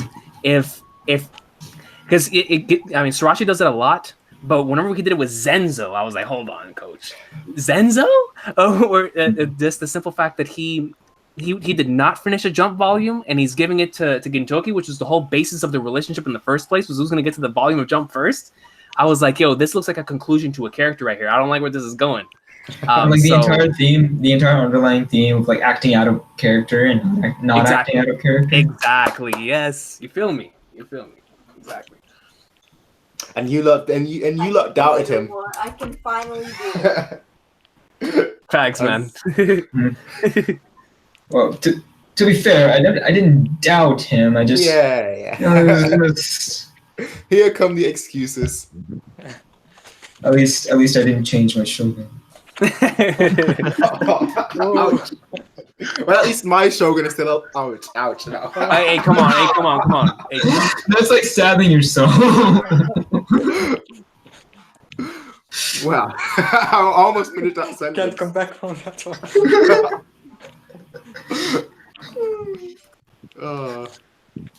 That's like what Takasugi was trying to do. Well, we all know how the episode ended, with a giant, massive spear. Well, it's not really a spear; it's more like a staff blade. Just going through him, and he's still A-okay afterwards. He's not A-okay afterwards. Well, he's alive, all right? He's coughing up blood, man. He's alive. That to me is A-okay. He can barely speak. How many people have you seen that have been impaled and like get up like 5 seconds later to swing a sword? I mean, I've watched a lot of anime. That's why he's a goat. I've watched a lot of anime, so like quite a few. All right, how many realistic characters? When I say realistic, I'm talking about that can actually die from simple things, not like Superman or people that can recover and whatnot, but people that can actually die, have that right through their spine, which should mean that he shouldn't be able to walk anymore, but have that right through their spine and then still get up. To be fair, in the manga, it actually looks like it's like not exactly through the spine. It's just in anime, it's probably easier to, draw. That's actually really good point right there, because in the manga, it looked like it got him right in the abdomen area. It was like it wasn't exactly straight either. Like, I mean, when someone throws something, it isn't going to be like bullseye on the spine. But like, it was more like just through his back and like through the stomach. Also, just want to give a quick shout out to mine who just dropped by to say, basically, have fun. Well, thanks. Then. Wait, hold on, hey man! Shout out to Mackenzie, bro. Thank you, man. Thank you. I see his comment right there. To make it more annoying. Let's talk about episode 306 then. We have to move on. Well, we don't have to. I want to mention about the fight. Oh yeah, go I ahead. really like how different it is from the other series fights, in the sense that, usually in other series Gintama fights, we have the villain overpower Gintoki first, and then in the second round, Gintoki overpowers them. But this time it was a lot more equal. Like, Gintoki hits Takasugi, and then Takasugi hits him back, and so on. Ooh, I actually love that you mentioned that. It's not only equal in like the fight in terms of the fight, it's also equal in terms of like who you're gonna root for, who the good guy is. Because Yeah, in this fight, there isn't a good guy anymore. Like, especially like in 305, you're like you just want them to stop fighting. Like, sure, it's a cool fight to look at, but like It's not a hero versus villain fight. yeah, like you don't want either of them to die. Like they don't deserve to die, even though they both think that they deserve to die. They don't. Yeah. It's just such an emotional fight where, you really there's no winner in it. Yeah, it's almost like your main protagonist, who is the star of the show, who's shining as bright as he has ever done, is not, is shining as bright as the main antagonist, who we barely seen in the show, but is able to keep up with him. So you're almost exactly. like, damn, Gintoki is like my favorite character and whatnot, but damn, Takasugi is really putting up a great moment. Like his dialogue is on par with Gintoki. Everything is on par. They're just on par.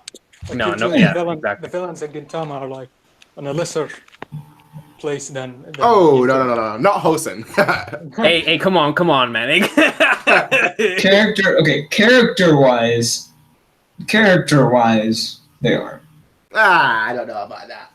Character-wise, Hosen is a Yasa. That puts him up just a little bit more than Come on.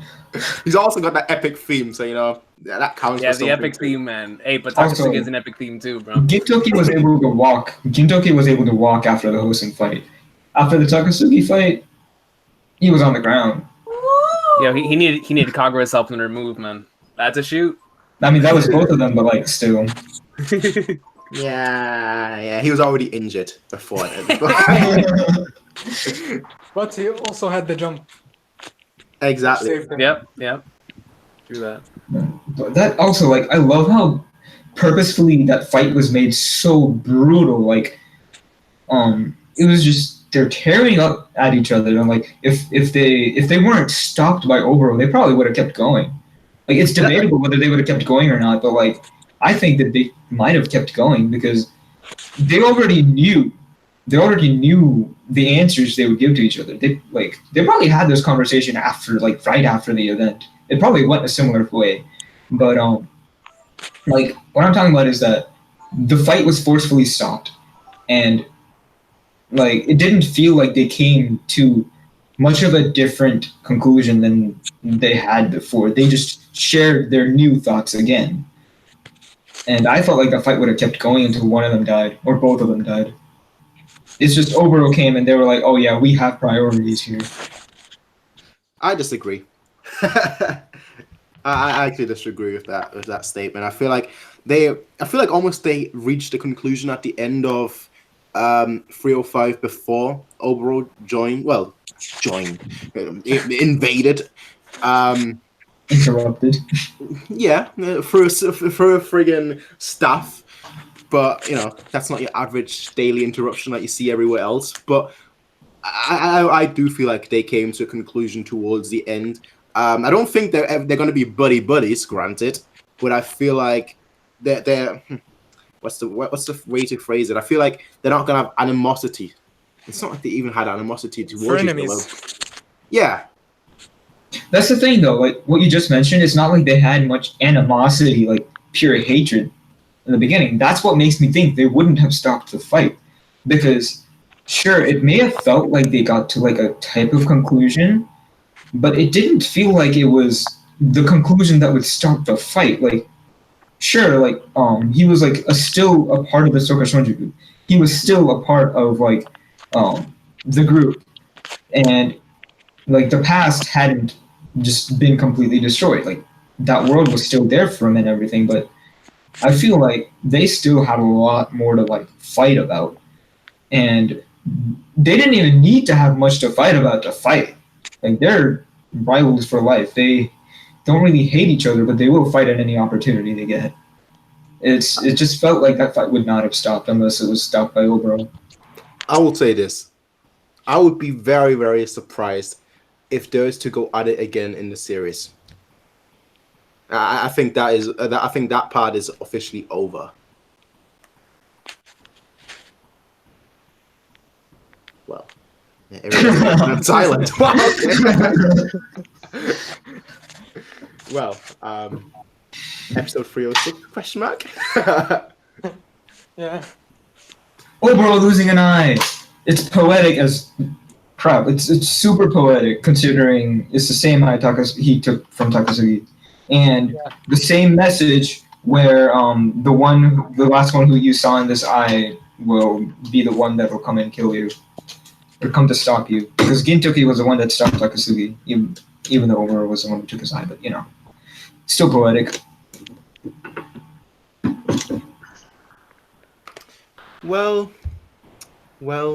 Then let's stay on 306 for some time. Let's talk about how the animation dipped a little bit in this episode.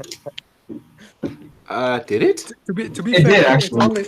it only dipped on the Gintoki versus Oboro part. Well, yeah, because they had to animate Kagura throwing a freaking tree at Kamu. Yato for a reason. The beginning of that episode was actually really well animated. Where I'll Gintoki be trying to honest. pick up the sword, and it's just not, getting in his hand. Okay, one of my favorite things about the Shogun Assassination animation is not entirely the fight. It's when they're just getting back up from the fight. The little movements, the body language of them, just how much they're pushing themselves to pick up the sword, hold it, and fight.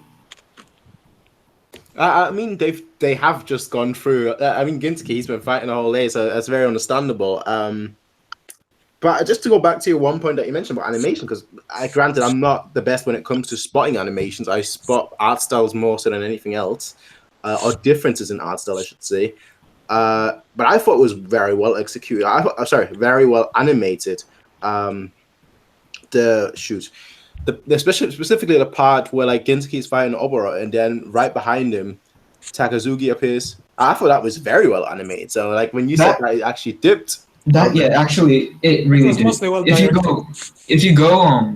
you go back and watch it, you would notice it too. It's just the hype of the moment makes you not notice it, because the directing in that is still phenomenal, and it's perfectly fine. I just wanted to elongate this episode so that Recon could get his bit in later. there's still plenty to talk about. For example, and but this is still something I want to talk about. It's because it can you can talk about where their priorities went when it came to animation and art, because the art also dipped in that a little bit in the scene where Oboro directly just jumps towards Gintoki and his sword lands on Gintoki's sword.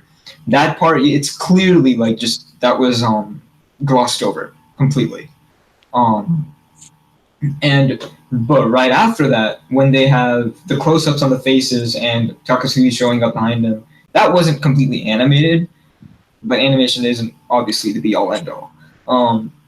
But the directing in that was great, because they had Gintoki start don't you take Shoyo, and then Takasugi comes in, Shoyo's name in vain, and it's just great. This episode, not just the episode, but this arc in general had a very interesting take in terms of the coloring. I feel because obviously we're talking about animation right now, the coloring was really great, because I feel almost every arc had a very specific coloring. I was going to mention that. You think of the present time in this arc, it's very orangey and very red, the red to orange. Yeah, exactly. And I feel when you go back in the past, it's very much dark blue, or night blue. Yeah. And at the end of the arc, it went purplish. Exactly. I just really, really like the way the coloring was done. Me too. Obviously, there are still a lot of other things that are done well, but the coloring to me was just really popped. It really, really, it feels like they put the saturation all the way to the top, and we're like, okay, you know what? We're gonna make this HDR, high dynamic range. The reds are gonna look more red than ever. The orange is gonna look more orange than ever, and the blues are gonna look more blue than ever. I kind of want to point out one thing. First of all, on a side, in the very beginning with the scene where Sachan throws a kunai at the Shogun's cup, that they had the same color, the sky coloring as they had in Courtesan, the greenish glow. Yeah. Okay, now that we have that on the side, I want to talk about how they made the entire arc. If we don't count that one scene, the entire arc has warm colors, like warm, bright colors. Like the sun was used in a lot of imagery, and also the what's it called, Marisen, the Gintoki and Takasugi fighting in front of them, front of the statue of the god. That was also super symbolic, but I forgot what that exactly was. Yeah, I'll look I into it think once. someone made a thread on that on Reddit about that. Like it symbolized something about death and Yeah, okay. standing So by one's ideals. the Marisi is a diva associated with light and the sun. Yeah, okay, that's where I was going with it. All the imagery with the sun and how I feel like it has more to do with Shoyo Sensei and how he's depicted as this warm light in their life and it's taken away from them. And when they're talking, like dusk is coming, or is it dusk or dawn? It's dusk, I think. It's coming up, and it's like the sun is waning. It's coming to be night, and then Gintoki's line at the end. Yeah, he says how like the night is the darkness before dawn. It's almost like Goat speech. It's almost like it's saying that the Shogun Assassination arc is basically where the night is about to begin. Yeah, and then like the end game is beginning. Like it's such a everything is just so like beautifully set up for this fight. I will say this: that line, I don't know what came first, but that line is straight up out of The Dark Knight. I don't know which came first, but that line, I was like, oh, plagiarism, plagiarism. Alright, so I'm very sorry about that. I'm very sorry about that. I was listening to y'all the entire time. But I want to talk real quick about 306 when it comes to Kagura and Kamui, because I'm glad that Surachi decided to dedicate time to those chapters to give more insight into what was going down with Kagura and Kamui. I found it so fitting that their fight left the battlefield that they were standing on to go fight in the middle of a forest, and they were destroying trees. Like one thing I really liked about that battle between Kagura and Kamui is that you really see their Yato instincts and who they truly are as a race coming into fruition there. Because it's not like Takasugi where it's just straight fists and blood and they're going at it, but they're not moving. Kagura and Kamui, because of the amount of strength that they possess, they can't just stay in one location. So it's like a Dragon Ball fight that's taking place in a forest. And I always enjoyed that part of that battle, especially the dialogue sequences. And I love how it always goes back to their mom, because it's a brother and a sister's squabble, but it always goes back to their mother. And even whenever Kagura gets to land her first attack on Kamui, it's some sort of insight to her having legs just like her mom, instead of being like Yumi Bozu. And I found it to be I like that part of 306, and I feel like it's the part of 306 that not only the animators were putting a lot of time into, aside from the end of the episode, of course, but also the director, because there's a lot of really, really nice shots in that part of 306. And specifically whenever you close in up into Kagura and Kamui and their facial expressions as they hit each other. It's some really, really good stuff. I also want to point out or add actually a little bit too what you said about Kagura mentioning her mom's legs and like all that, and Kagura keeps mentioning her mom, but she also keeps comparing Kamui to Umibozu, like her dad, rather than comparing herself. Whereas earlier in the series, we heard that she said that she wanted to be like her dad, but here she is comparing herself to her mom, going against her brother, who she is saying is more like her dad. Exactly. Which I find really interesting. Very, very interesting. I also want to point out how, like, when you look at Kamui and Kagura and their mother, it's kind of like Gintoki and Takasugi and Shoyo. Yeah. There are a lot of parallels there.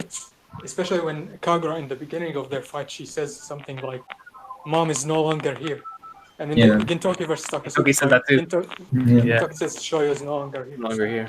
Yeah, Uchiha mentioned this in another discussion we were having in the Discord chat yesterday, I think, where it's like in Gintama, the protagonists were taunting the villains, and I was like, yeah, that's because in this case, it's the villains who are the ones that can't let go of something, whereas the protagonists are looking forward into the future. Makes you really think who the protagonists are and who the villains are. That's another thing. Have we been watching where the villains the whole time? the entire flashback is from Takasugi's point of view. Yes. It's like if you were looking just those 2 episodes, or minus the Yoruzia speech, if you look at just those 2 episodes, it would be hard to tell which one's the protagonist. In a way, they both are. I love that speech so much. I'm sorry to go back to 304, man, but I truly love that speech, bro. When Gin yells at the top of his lungs, "Kabura, Shinpachi, Ikuzo!" Like it's so beautiful to me because it's like it's no longer. I mean, and this happened in previous Gintama arcs where Gintoki will leave something up to Kagura and Shinpachi, but he almost never say it out loud. Like he expects them to do it, but this time like he's expecting to do it, but he also knows that they have their own struggle they also have to take care of, because he knows that what he's about to go into, he's not going to be able to have the opportunity in the back of his mind to worry about them, and he trusts in the fact that they're going to be able to take care of themselves. And I love that part of it so much because you can see the Shoyo in him in that aspect, where how much he wants to protect them, but he realizes that in order to protect them, he needs to be alive. So like it's I don't know, man. I love that speech. I loved the things surrounding it. The fact that he's relying on them in order to take care of everything, because even though it's a selfish request of him, he is gonna fight Takasugi one-on-one because it is his friend. And of course Kagura is also fighting Kamui, but still, if Kagura weren't there, Gintoki would have to fight both of them at the same time, Takasugi and Kamui. It's really nice for me that Gintoki yelled at the beginning of the fight, because to me it was like that second reminder to Kagura and Shinpachi to not be scared, because at the end of the day they are the Yoruzuya, and that's what they do. Finally bringing his kids to the R18 time. I love that part, man, so much. It's the whole series coming into fruition. Speaking of awesome Gintoki moments, in 306 we have that moment where he talks to Oboro about how he doesn't like Takasugi's beliefs and his way of doing things, but he considers it his duty to take care of him, whether it be killing him or protecting him. I love that, yeah. And his specific reasoning too, because he's the one who understands more than anyone else in the world how he feels. Exactly. Head student. That's why Oboro has, according to him, Oboro has no right to fight Takasugi, whereas even if he has to kill Takasugi, he'll stop him. And exactly. That's another thing I actually really like. He came into this fight prepared to kill Takasugi. It's kind of different from a lot of the other fights he has with the antagonists, where like he may, in the end, he really hasn't like tried to finish off a villain. But in this case, I'm pretty sure if Takasugi wasn't willing to change, I don't know, Gintoki might have like just gone ahead with it. This is not what I want for you. I don't think this is how I would like to see you live your life. Or how Shoyo would want to see you live your life. Yeah, it's like what he was saying. He was protecting Takasugi's soul, even if it meant killing him. Protecting the smile of Takasugi Shinsuke from Shoka Sanjuku. Yep. And we get a little bit of that at the end when he realizes, I haven't been expelled yet, haven't I? Yep.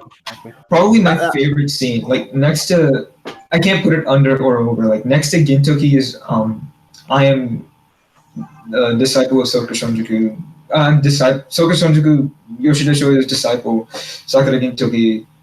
Like next to that scene, the I haven't been expelled yet scene. That's probably my favorite actually from the whole arc. It's so beautiful, man. I haven't been expelled yet, have I?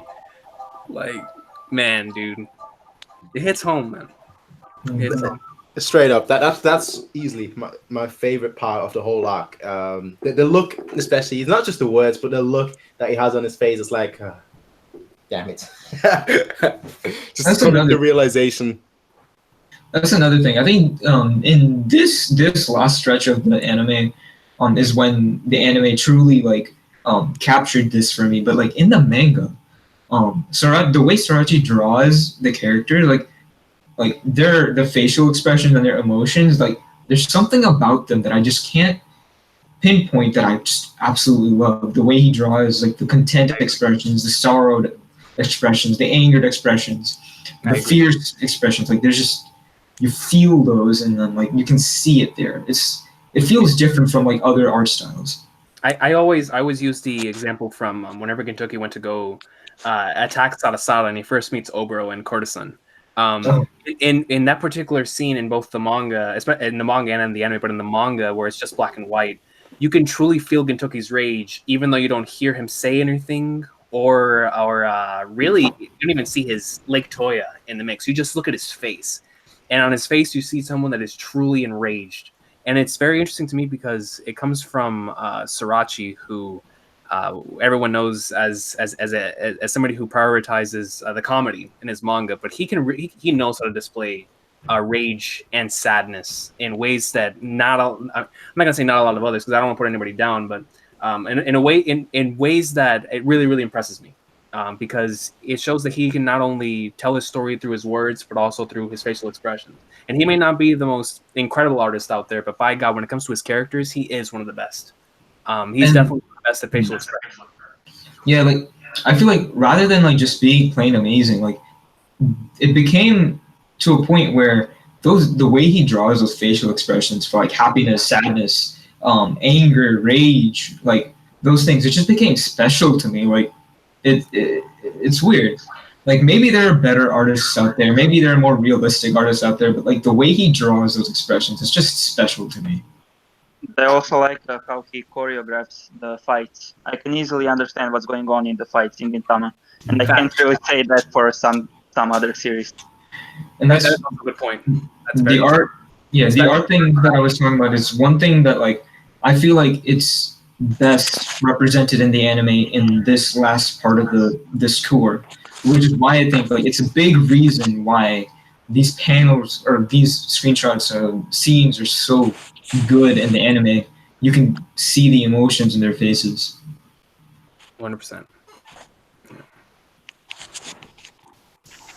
Sorry, I completely interrupted you there. I mean, Uchiha, just wanted to get your thoughts on the episode, considering that you've not really given your thoughts on that specific episode. 306 is probably like, I don't want to say it's one of the weaker episodes of SA, but like because there are so many great episodes, it always comes to mind the least for me because a lot of it is basically exposition. Yeah, explaining what was happening in the background.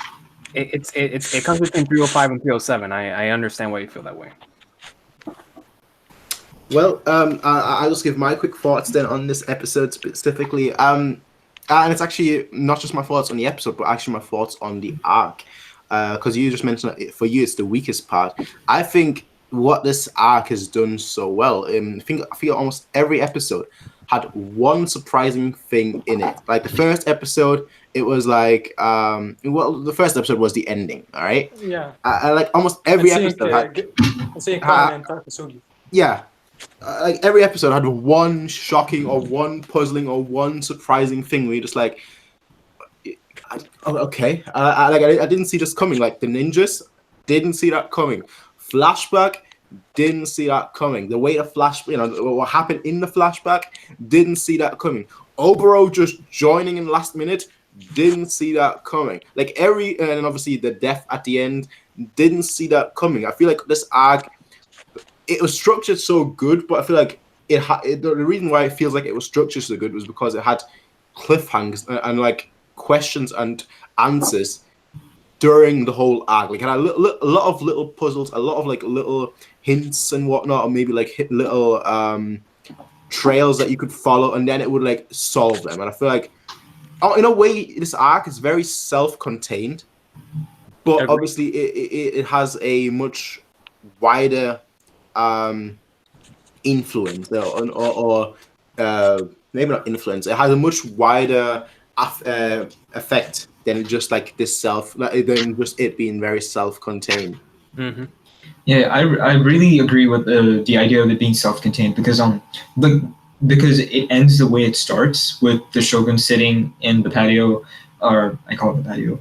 But with the sun in front of him, it's just completely different colors, completely different meanings. Both very beautiful scenes for different reasons too. And and the ending scene, like when you notice that, and like you have the OST playing, and you have just him, like just on his sister's lap, probably dead. It's just, oh my god. Are we gonna start talking about 307 now? Well, I just wanted to bring up one thing because you lot brought stuff, and I just realized that myself. I'm pretty sure most of you have already realized this. But like all the Shogun candidates, they have like the same name, like Shige, Nobu Nobu, Sada. It's always the same thing twice. I don't know, most of you probably have noticed that, but that just clicked for me.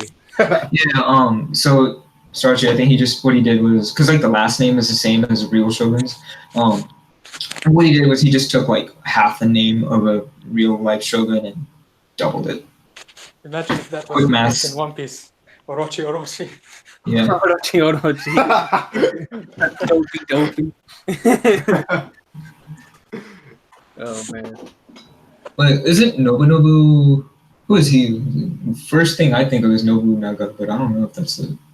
Yeah, I think that's Nobu was a real shogun. Yeah. I could be mistaken. But Nobu Nobu?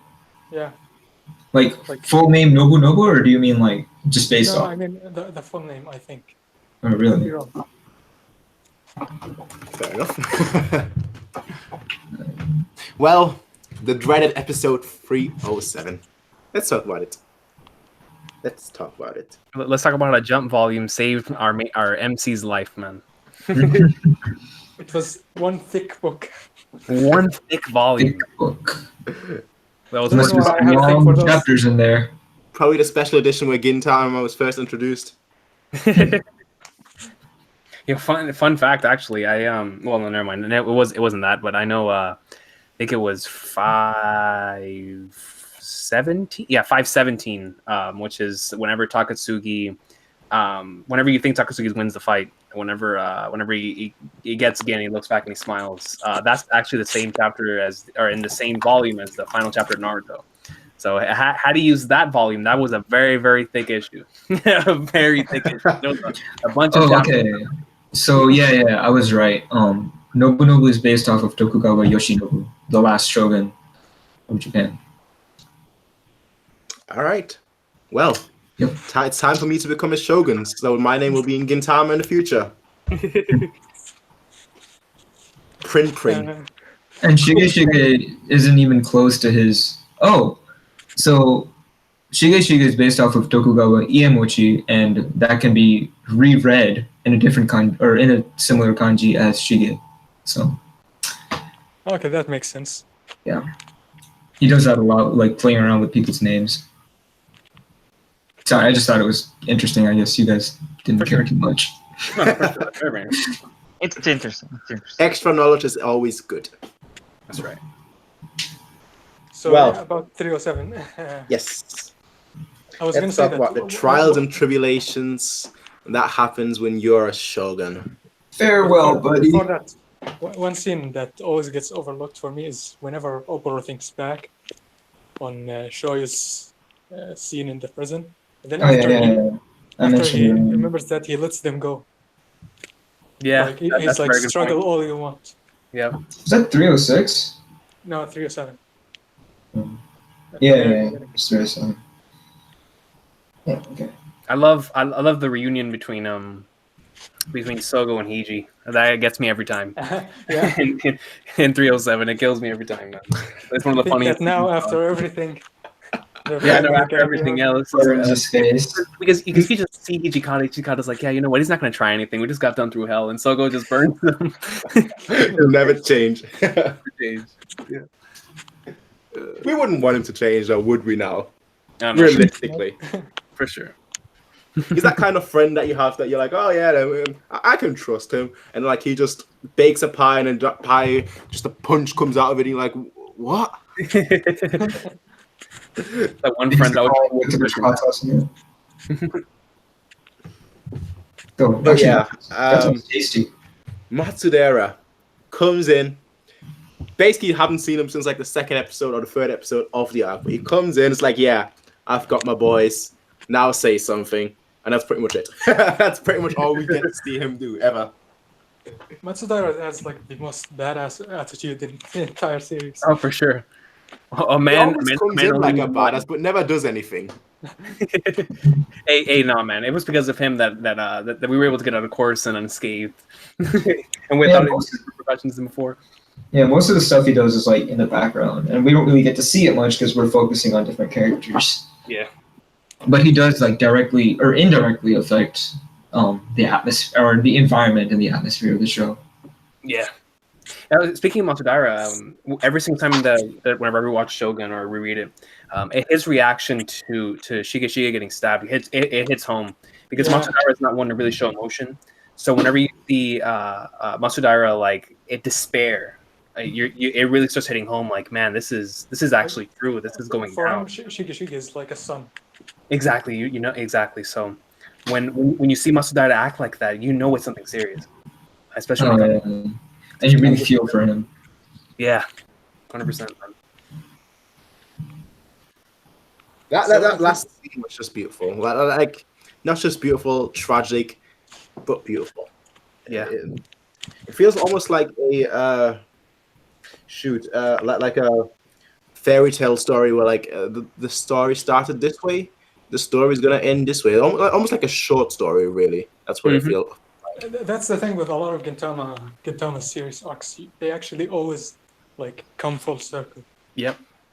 Especially towards the latter half. Yeah. Like Four Devas and in Courtesan. Courtesan starts with the moon and a promise, and it ends with the moon and a promise.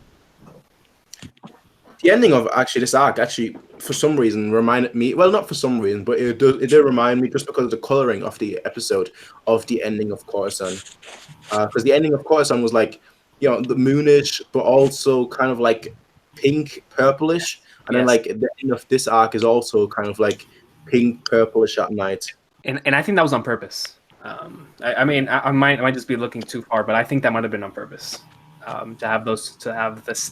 They were trying to achieve the same sort of color palette from that episode, because that episode really captures the emotion, especially towards the end. I think it's not only that, but also they cover the similar theme of like, while this was like a very, very flimsy theme, not in like it was bad, but like flimsy as in just you didn't really see it very clearly, but I just got it because of the connection you guys made between Courtesan and Essay, is the idea of relieving yourself and going off into a dream. And the last episode of Courtesan and the last episode of Essay are like almost exactly the same in that area, where they lay down and they go off they're carried off into a dream by their loved one. Yep. Yeah, bro.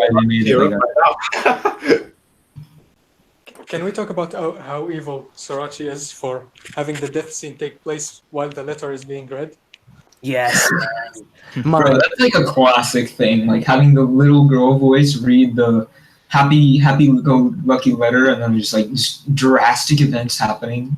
Like he makes you think that, oh, now they sent the letter, so everything's fine, and it's in the future, so nothing bad happened. And not only that, it's like he already left, so like you think that's what farewell buddy meant, like he was just leaving to go to Kyoto or Kyoto, and then yeah. I don't think Prince noticed it whenever they were showing like Shigashiga's court, and there was the one guy who stabbed him. They showed him earlier, and he had that weird face. Prince didn't notice it. One thing that whenever I was waiting for this episode to get animated, I was wondering how they're going to handle the end of the episode, because I didn't know if they were going to include an end of the arc AMV. And I'm glad that they didn't. I'm glad that they stuck with just having it end like a movie. They basically did that in the beginning with the opening. Exactly. Yeah. Exactly. And that's why whenever I saw the opening 307, I was like, okay, so here's where they're going to stick the end of the arc AMV. And I was really happy about that, because the effect of listening to Achi Muite while Soyo is just rubbing Shigeshige's head. It's a scene that just sticks with you, because not only does she do it for a while before the music hits, she continues to do it while the credits are rolling, and it's a scene that really sticks out with you, as it should. Yeah, As it it's should. like the only time where an arc ends that way, and it really hits you that this is a different arc. This is Exactly. and things are not going to be the same after this. Precisely. Yeah, like, bigger than having it like just be an elongation of the scene. It just kind of hits you like this isn't ending. Like, I think they probably didn't think about this when they were doing all the end of the arc AMVs earlier. Like, but they were like, oh my god, this is great. Like, it's technically not ending. There's consequences for this, so we're just not have it because like there's no reason to have it. And that's usually like the biggest sign we have that okay, the arc ended and we're gonna go back to the regular times. This time is direct like just destruction of that idea. Yeah. Well, And Dachimuite is perfect as an ending song. Oh, It's 100%. Especially for Yeah, that. I feel basically like about whenever the changing of eras, so it fits perfectly. I like to call it Whenever the they made ending that that gets consecutively harder to watch with every episode. Yes, I feel like whenever they made that song, like they had this scene in mind. for sure. I also personally feel like this arc is just different than others because a lot of the other arcs, and why I think that this arc specifically doesn't have an AMV at the end, is because like a lot of the other arcs were more spectacles. I feel like the only arc that really wasn't a spectacle was like Red Spider. I feel like that one was quite personal. But like in general, like all the other arcs were like a big spectacle that involved a lot of people, you know, in a big scenario. Whereas I feel like this arc, it had that in the background, but the foreground, it was all personal. So like I feel like the ending, whereas usually we get the AMV, which highlights the spectacle of the arc, because this one I felt like was much more personal to the characters. That's why I feel like perhaps that's why we didn't get the AMV, because it wasn't about the spectacle, it wasn't about the fights, it wasn't about all of that. At the end of the day, the best parts of this arc were all the personal moments, all the character moments, and I feel like you can't really show that in an AMV really with music. Yeah, You can't I really agree. highlight. Did Ford personal give us moments. an AMV at the end? It did, yeah. Actually, for I me, think Achimute would have been the perfect song to showcase those things. And I think the main reason they didn't was because you're right, Prince, in that they didn't need to do it. Or that they couldn't do it because the best way to showcase those personal moments, the best AMV for it, was what they showed. Princess Soyo petting her brother's head as he dies with the music playing in the background with the beautiful scene. That was the encapsulation Of the whole arc. the arc. Like that was the AMV basically of the emotional moments in the arc. Like that's what they became. That's what they had. That it represented all of them perfectly. I agree. Yeah. And I kind of want to talk about how so a lot of people think that this may be like a legit reason for it, but that the openings for Shogun Assassination, the way they were, like basically just Kiheitai AMVs, arc AMVs, that kind of thing, because they were trying to save budget and all. Maybe that was true, but I actually think they were done very tastefully because in like 301 through 303, it kind of hypes you up. 304, that one I think is the one with the arc AMV, where it hypes you up for the fight that's going to come up. 305, my favorite version of it, the Kiheitai opening. Yeah. I love that they did that because they're like, they show you all the memories like that you have with Takasugi. Like you have memories with him. Yeah. It's okay to be on his side. Like he's a real character in this. It just feels good to have it there. I agree 100%, man. That is my favorite. That version of that opening might be my favorite opening of the whole series. It was a clip show, but it was the best clip show ever. I loved it so much. Like it may have been just like a rehash of certain episodes and something just to save budget, but whoever thought of that idea, kudos to them. Like it held a lot of meaning for the people who chose to look into it. For sure. And it just fit because that whole episode was just Gintoki versus Takasugi, so it really did fit just having an opening based on them and their and whatnot. So honestly, people always say Gintoki versus Takasugi, but I like saying it like Takasugi versus Gintoki because I don't know, this is superficial, but like it feels like it has a different connotation where like it's Takasugi is the one who's fighting. Gintoki is the one who's pushing back. See, I can't agree with that. And the reason why I can't agree with that is because earlier on in the arc, they both came to the same conclusion that in order to move forward after this, they're gonna have to take each other on, which is why that scene in 302 is so important. Whenever we see Gintoki and Takasugi both look out, and they both have different answers, but they both come to the same conclusion, or they both have different ways of approaching it, but they come to the same conclusion that they're gonna have to take on that other person. And so I feel like Gintoki, he did want to go in there and fight him because he knew that if he didn't fight him, then there would never be a conclusion to their story. Because I know that Gintoki probably more than anyone wanted to have that moment with Takasugi. That moment at the end of chapter 520, whenever he finally tells him exactly what he's been feeling for all these years. But in order to do that, he would have to reach that with his fist, which is why whenever in chapter 518, whenever he punches him in the face and he says, if you want to get something, you get it with your own fists. And that to me just shows that Gintoki did want this fight to happen, but he wanted it to happen for a good reason. So that's why I came to that conclusion. So I'm not trying to deny that the Gintoki was trying to fight. Like what I'm trying to say is that it feels more like Takasugi's fight. While you can say like yes, it is both of their fight. Like they're fighting because they both disagreed on this one thing, or actually they're fighting probably mostly because they agreed on it. And it just feels more like this is Takasugi's fight to throw towards Gintoki, who he's already come to terms with his own way of dealing with it, whereas Takasugi hasn't. I feel like that's just difference in personality, though. I feel like Takasugi is more of an aggressive kind of person, so it makes sense that he's leading the fight. And sure, while Gintoki is, following it, I think that's just his style as a person. You look at the difference in character as well. It's just how they are. Oh, actually, I think I thought of a good way to put this. The way I'm thinking of it is, whereas earlier I was talking about Gintoki wasn't one who needed to grow throughout the series to confront Takasugi with the answer he comes up with. In this case, in this specific arc, Takasugi is the one who needed to grow throughout the fight a little bit. Oh yeah, the main objective of the flashback was to show why Takasugi is the way he is, what his motivation is. So I can agree with you. Yeah, I think I agree with him on that. I always felt like the fight in 304 and 305 was Takasugi's fight. Just because the way the flashback was used to highlight how Takasugi always lost to Gintoki, and then he finally managed to win. It made Takasugi feel like the protagonist of that fight. Sasuke! Naruto! It's actually funny you mentioned that, because in 305, Takasugi does scream Gintoki's name, but Gintoki doesn't care. Yeah.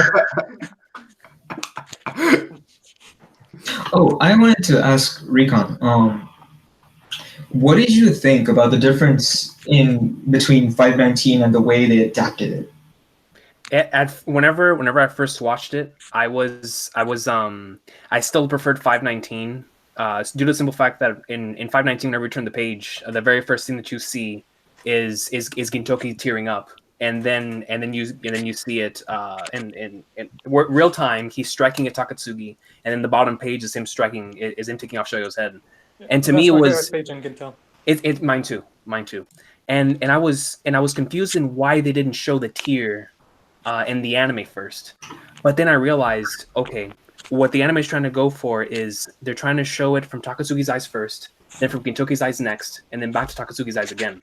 So once I realized that, I was like, okay, I understand. It's a great adaptation of itself, but I still can't take away from how I initially experienced it. Whenever I turned the page, and I saw the one thing I didn't expect, which was not only just Gintoki crying or technically tearing up, but him striking down at Takasugi in the following panel, in the same way he struck Takasugi was the same way that he cut off Shoyo's head. To me, it was one of the most. I mean, I was in awe at how Sorachi pulled it off, but at the same time, I was like, I was just so shocked, but the way the anime adapted it, at first I was like, man, why didn't you include the tears? But after thinking about it and after doing my anime manga comparison that day, I was like, you know what? The anime did a great job in doing its own version of it, to where it showed it from Takasugi's perspective, which you did not see the tears. Then you see it from Gintoki's perspective, where you do see the in tearing up, and then the last one where you guys actually see him crying. So then I understood it through there and what the anime was trying to do. I was just put more sympathy from Takasugi's perspective. It adds to what I was saying earlier, basically how it was shown from Takasugi's perspective first. Yeah. I really like how they compensated for like the limitations of the anime medium versus how it's portrayed in the manga medium, where like in the manga you have the pages, the panels right next to each other. It feels like you're looking at it at the same time. It feels like he's cutting the head off at the same time as you're seeing the present, where he's hitting his sword, striking, and it's like they tried to do a similar type of feeling in their own way in the anime, where they have it phasing in from the past. Like they use their faces to phase in rather than like just flash it in and flash it out. Agreed. That was a really nice touch. One thing I really like in the manga that wasn't in the anime is in that final page of 519. You see Gintoki's really sad face in the past, but then he also has the same sad face in the present. Exactly. We don't see that in the anime. You don't see that in the anime. Yeah. And that was one thing that I knocked it for, because whenever I did my initial comparison between the two, I gave 519 over to the manga, and it was because of that, because that particular two panels back to back really hurt, man. I mean, because it's once again going back to what we were talking about earlier when it comes to Srirachi and how he was able to show emotion through facial expressions. That spoke more than anything we could have ever than words could ever explain, man. And then on the bottom, of course, you see him taking off his head. But at the end of the day, they're two different versions of that very same scene. But the anime did the best they could. They did the best they could, exactly. Yeah. I just like to point out the differences and like the compensation and stuff that the anime did better than the manga. Oh, for sure. Me too. That's why I dedicated an hour of my life to it. So, for that episode. I've just quickly had a look at chapter 519, the final panel. Oh, the one I know. Gintoki doesn't have a nose. That's an anime thing, okay? Or anime manga thing. Yeah, man. Nah, dude, those two chapters, man. Those are the legendary, infamous 519 and 520, man.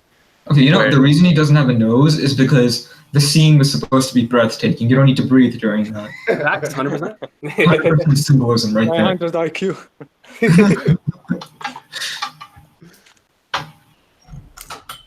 But yeah, as a whole, arc, I think top notch. I don't think anyone here will disagree with that. And if you do disagree, let me know why. Wait, repeat that one more time. I'm sorry, somebody called me.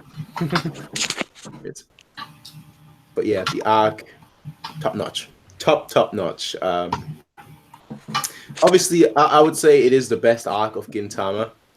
I have seen someone say, I think it was in the comments, that they still prefer Courtesan of a Nation, which is fine. I just think this arc it feels much more personal, and thus I think it's the best because the characters for me are the best part of the show. The wonderful thing to me about Gintama, which is honestly with any other story too, but if somebody says that a certain arc is their favorite, my immediate response is to want to know is the story behind that, because I feel like every arc can connect to someone depending on their experiences and who they are. Because for example, how Shogun is my favorite. If somebody were to tell me Benizakura or Shinsengumi Crisis or Four Davis is their favorite, I'd be like, yo. Or Mitsuba, for example. Or Mitsuba, for example. Because it's so interpersonal and because certain arcs can strike certain chords with you, I'm like, yo, I understand, but I would love to know why that is. Like for Gintama, I always want to know the reasoning why people have, and it's not for a good thing or a bad thing. It's my interest in stories naturally makes me want to know why people love certain arcs more than others, especially when it comes to Gintama, man. Because for Gintama, I feel like your favorite arc doesn't really say much about who you are, but more about like on how certain characters and certain moments impact you in certain ways. So it's very interesting. So like for that person who said why for Courtesan is their favorite, I would love to know why. Because Courtesan is a very, very, not only is it a fantastic arc, but it's a very personal arc about that has some really deep themes. So Honestly, that's one thing I love about Gintama. I agree with you completely on that. Oh, sorry. Yeah, just one little thing.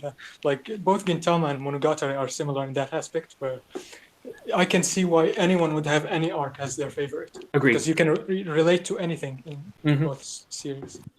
Yeah, Monogatari has that same thing. Yeah, where like all the arcs in Gintama are personal in some way to a different theme. And not necessarily a different theme all the theme I can speak all the time. Like, so it makes complete sense for someone for different people to have different favorite arcs. Like, for someone to like another arc over Shogun Assassination or Courtesan or something like that, because what they enjoy is different, but also what themes spoke to them are different. Exactly. Yeah. Mm-hmm. Yeah, man. But Shogun to me. Not only just in Gintama, Shogun's my favorite arc ever, and it has been for the past like 5 years.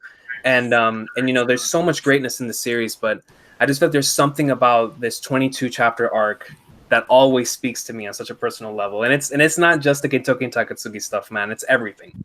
You know, the going back to Zenzo and Shigeshigi and Sarutobi's relationship, to the relationship with Oboro and Shoyo, to Shoyo with his disciples, to the way that everything's done.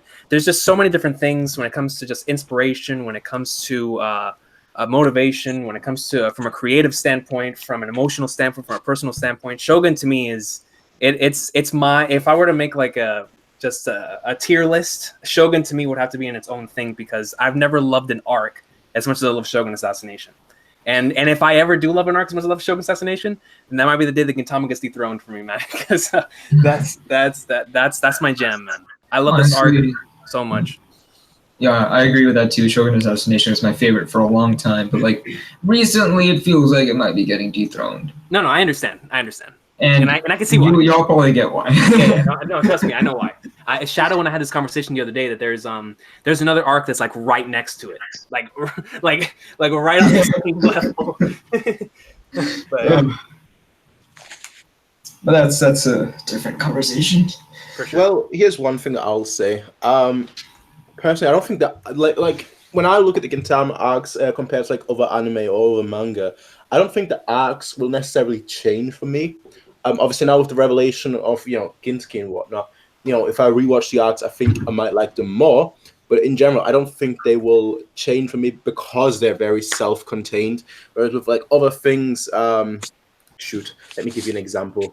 One Piece, all right, good example. Like my favorite arc in One Piece changes pretty much like once a month, because like I go back and I'm like, you know what? I actually like this aspect more because this hints towards X, Y, and Z. That's actually a great point. But with like Gintama, I don't feel like it's gonna change. I feel like my list that I've got, like my mental, obviously I don't have it written down, but like my mental list of like where I would like rank each Gintama arc, I feel like the early ones surely might place higher, but I feel like everything goes higher by one. So like the list itself won't change on a rewatch. Because that's tough for me to rewatch it and then say it again, man. Yeah, because bro, like certain arcs, like the Prison Break arc, Shinigami, there's certain arcs that on rewatch, and I don't know if it's just based on the knowledge that we have from here, but also just due to a reminder, like a good refresher on why it is that this arc is so good. And certain arcs just hit home harder on a rewatch. Like maybe whenever I first watched it, I wasn't feeling I was feeling a certain way. Then whenever I rewatched it, I had gone through a certain life experience. Because I'll tell you what, man, that Prison Break arc, every time I watch it, I feel like I want to put it like right below Shogun, bro. I love that arc so much. It's only 2 episodes, but by damn it, it's good, man. It's amazing. But yeah, definitely X-Men. I rewatched the series after you finish catching up, and I think that you'll have a certain different opinion on where you're gonna rank certain arcs, man. At least one of them, because. Again, that's the interesting thing about Gintama is like certain things can lead towards certain. It's kind of like One Piece, I mean, not to that extent because One Piece has so many arcs, but that are so different from each other, but I do think Gintama still retains that type of similar aspect when it comes to the arcs. Even though Shogun to me is king, like I don't know, 3 through 10 change a lot for me, man. When in Gintama, they do. So I definitely say to still keep your eye out for certain arcs to change, man. And this has been mentioned a lot. This has been mentioned a lot, but like I really feel like, because this is very consistent, as I've seen among other Gintama viewers who are caught up. A rewatch, like you see the show in a completely different light on a rewatch. Yeah. It's a completely different experience, and in a way, it's much better on a rewatch. It has amazing rewatch value. I cannot like state that enough. Agreed. It is, especially like early episodes, like episode I think 11, 12, 13, 17, and 27 hit way differently. Oh, 100%. Especially 27, man. That's a fact. 27. Yeah. Well, all right. I'll take all your thoughts into consideration and keep that in mind when I do my eventual rewatch. Well, it is a rematch with Gintama. Yeah, it's a rematch with Karachi, bro. It's a rematch. What you gonna throw at me this time, girl? Well, yo, a personal question for you, X, bro. Because I know how much you love Joe, man. What like? If, in your heart right now, if you were to choose between the finale of Joe and episode 305, what do you think? What do you think you're picking, man? Oh boy! Oh, damn. What a question! Because I know how much you love Joe, dog. Give me like a minute. So just you not talk. I'll think about it. Hey, this was an inevitable question. If I'm being honest, the ending of Joe made me cry a lot more. Yeah, it did for me as well. Yeah, but you only cried once for Joe. I don't know. That doesn't say much. Like usually, I cry like I tear up 50 times. Like even now, so even to this day, I can rewatch like Naruto, and even though despite the fact that I'm like lukewarm on Naruto nowadays, I'll still tear up at like every time Lee fights against Gaara and like same, dude. I'm not gonna lie. Yo, I think I'll watch One Piece, bro. I'll be crying every episode, man. So I'll agree that Gintoki and Joe are top 2 shonen protagonists. So, yeah, I 100% agree with that. In terms of who I like more, can I say draw? Is that a cop out? I'll take it. That's a cop out. I'll take it because I understand. I know how you feel. I understand the struggle, which is why I want you to go through it. That's the Gintama theme right there. Gintama. I'll say this then, right? Just because that way I can leave my options open. Ask me in 3 to 4 weeks when I'm hopefully caught up. Okay. All right. That's gonna happen. We have a deal. In 3 to 4 weeks, I'm gonna dip. You won't ever see me again. 3 to 4 weeks, he's gonna be like just finished 316.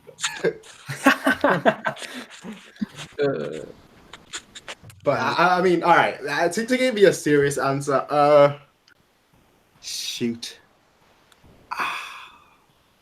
Good question. Good friggin' question. Like, I'm trying to think of it. I'm trying to like think the negatives, not just of the arc, but of the characters. I like what I can put down, what can give someone else the edge. I can't think of anything. Yeah, because I mean, to me, like somebody asked me the other day my top 3 favorite fights, and the first thing that came to mind was Gintoki and Sugi, and then Jose and Joe. I was like, "Good, no, this is tough, man." So, I mean, I don't know. I'll give it to Gintoki. Ooh, He gets okay. it. Okay. That's an interesting thing to do. Probably on a rewatch. Once I rewatch Ashita no Joe, I'll probably give it to Ashita no Joe because that will be more recent at that point. But whichever one is more recent, I guess. Yeah, I understand what you mean by that because it's the one that's with you at that point in time. You go with that answer. Yeah, I most certainly understand. You know, because I guarantee you, if you get out of this call and you go listen into the whistle, you're gonna message me in the DM and you're gonna be like, all right, I changed my answer. Definitely. And then you go back to Shogun Assassination and be like, oh, no, never mind. Exactly. Yeah. That's how it is. That's how it is. Yeah. No, but So- Such is the struggle. It's not a nostalgia factor, but rather it's a what's closer factor, the opposite of nostalgia. exactly. Yeah. Yo, X-Man, I do want to say this, bro.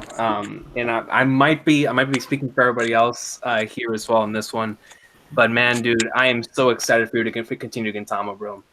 Because you can trust me on this, man. Even though this is my favorite arc, and the one that hits hardest for me, don't think Gintama goes downhill from here, bro.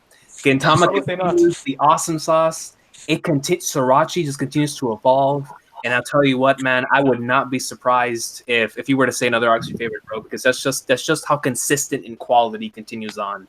The future of Gintama is bright, and I really can't wait for you to see what comes next. Especially when the final stuff is animated. Exactly. Oh, yeah, that's dope. Exactly, and it's some great stuff, man. And I cannot wait for you to reach it, bro. That's why so many of us are excited for you to continue, and get to the next saga, because then you'll finally continue the journey and see what Sorachi has in store, man. Because he's a madman. He's a madman, and I don't know how it he came up with this stretch of chapters, but by God, he was he was going in. Really, really. Sorachi This was man was on steroids. fire. He took some LSD or something and just. All right, well, I'll keep that in mind and see what the internet troll has in store for me. All right, so we're starting 308 now. Let's go. Well, let me just have a quick look just to see what time it is in Russia, Ukraine, just to see when a certain person wakes up, so I can continue. He's not home by 4 p.m. So Well, it doesn't matter. GG. there's the answer. His 4 p.m. is like what? 2 p.m. my time. I won't even be. I won't be up at 2 p.m. I wake up at like 9 p.m., 10 p.m. my time. Yeah, because you're a freaking. Yeah, I know. You can say it. This chat is not censored. I'm a night owl at heart. But yeah, I mean, unless anyone else has anything else to say, I just want to say thank you, everyone, for being here. Also, now that I finally have you here, I want to say especially thank you, King Recon, for that list once more. Without you, I probably wouldn't have done Gintama. Right now, I would have been watching Maggie, because that was always the thing that was in my head. Should I watch Gintama or should I watch Maggie? And then I saw your list, I think in like One Piece manga chapter 816, I think it was, or 817, one of those two, I think it was. And I was like, you know what? Or 716 could have been. I saw your list and you saw that you had Shogun Assassination as number 1. I was like, okay, you know what? Let's watch Gintama. I trust your opinion. Let's watch Gintama. Yep. I actually started for this very same reason. That list. Both that and JoJo because of Steel Ball Run. Greatness, man. Hey, man, I really have to thank y'all for getting into it, bro. Because I know, just like any long series, it's a massive commitment. So the fact that you gave Gintama a shot is so awesome to me, man. Every single time that I see somebody say that they got into Gintama, I'm really thankful, because I know how big of a commitment it is to get in, of a time commitment it is to get into any series like that. But it's always special to me whenever somebody gets into Gintama, because I just know what comes in store, because the Gintama journey is so interesting. For some people, it's great off the bat. For other people, it doesn't take until, I don't know, Benizakura. For some other people, it doesn't even take till Yoshiwara, where they're like, okay, this is my jam. So it's just always interesting to see other people's journeys through the series, and I thank y'all for allowing me to see your journeys into catching up to the series. It was a lot of fun, man. Yeah, it's quite fun. And it still is fun because it's not over. Yeah.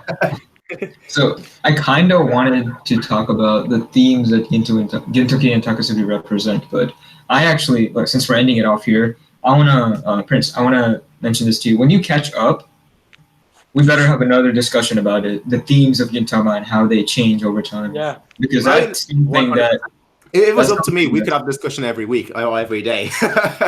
Yeah, but I'm talking about, because I realized that, like, when I was planning on bringing it up in this discussion, but when I was talking to Uchiha yesterday, I realized it's actually much better to bring this up once you're caught up because certain things. But I want you to say right now that you're gonna do that. I'm gonna host another conversation like this once you catch up. Sure. But the After thing is, the though, 4-day discussion. we still won't know It'll when. be like 3 years from now, but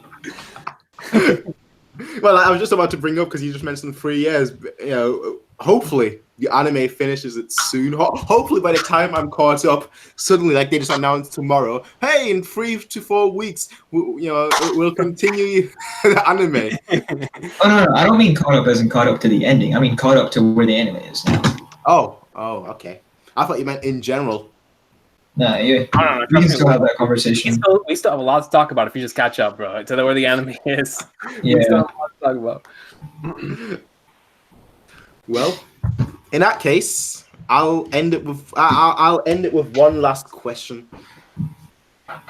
Actually, that might be a bad question to ask. I'll still ask it regardless. And I guess I'll just we don't know. I'll just ask this, right? Where do you lot rank this arc in terms of your top 5 favorite Gintama arcs? And I know that's again, it's probably a bad question to ask, but I'll still ask it regardless. Number 2. Number 2. Number 1. Yeah, two twos and 2 1s. So it's at the very least the top 2 arc. Yep. And trust me when I say this, X. If Shogun didn't hit me as hard as on a personal level, it'd be number 2. It would be number 2. Totally. But Bro. it hits so hard for me. It's my number 1, man. But yo, that other arc that they're talking about, woo! Well, even the arcs after that, I can understand why people prefer them. So, oh, for sure, 100%. We have a lot of greatness to look forward to. Absolutely. Well, Absolutely. let's follow suit of the Gintama anime of this specific arc. Let's end it the way we began it. Let's talk about Nobu Nobu. And how we got family. How about we all change our profile pics to that edited picture of Prince's face on Nobu Nobu for like a week? The good thing is hardly anyone has ever seen that picture, so good. Yeah, but someone has it saved. I've had it saved. I'm gonna delete it right now. But yeah, I'll say this then. I'll end it with this. Shige, I am sorry for betraying your trusts. I am sorry for switching sides the second I saw someone more badass. The man is dead. It's too late. It's okay. Shige forgives all. He does forgive all. Exactly. You were the real Shogun. You were the real friend. And quite frankly, you were the one. Well, I was going to say the real Shogun. buddy. Yeah, you were the real buddy. Goodbye, buddy.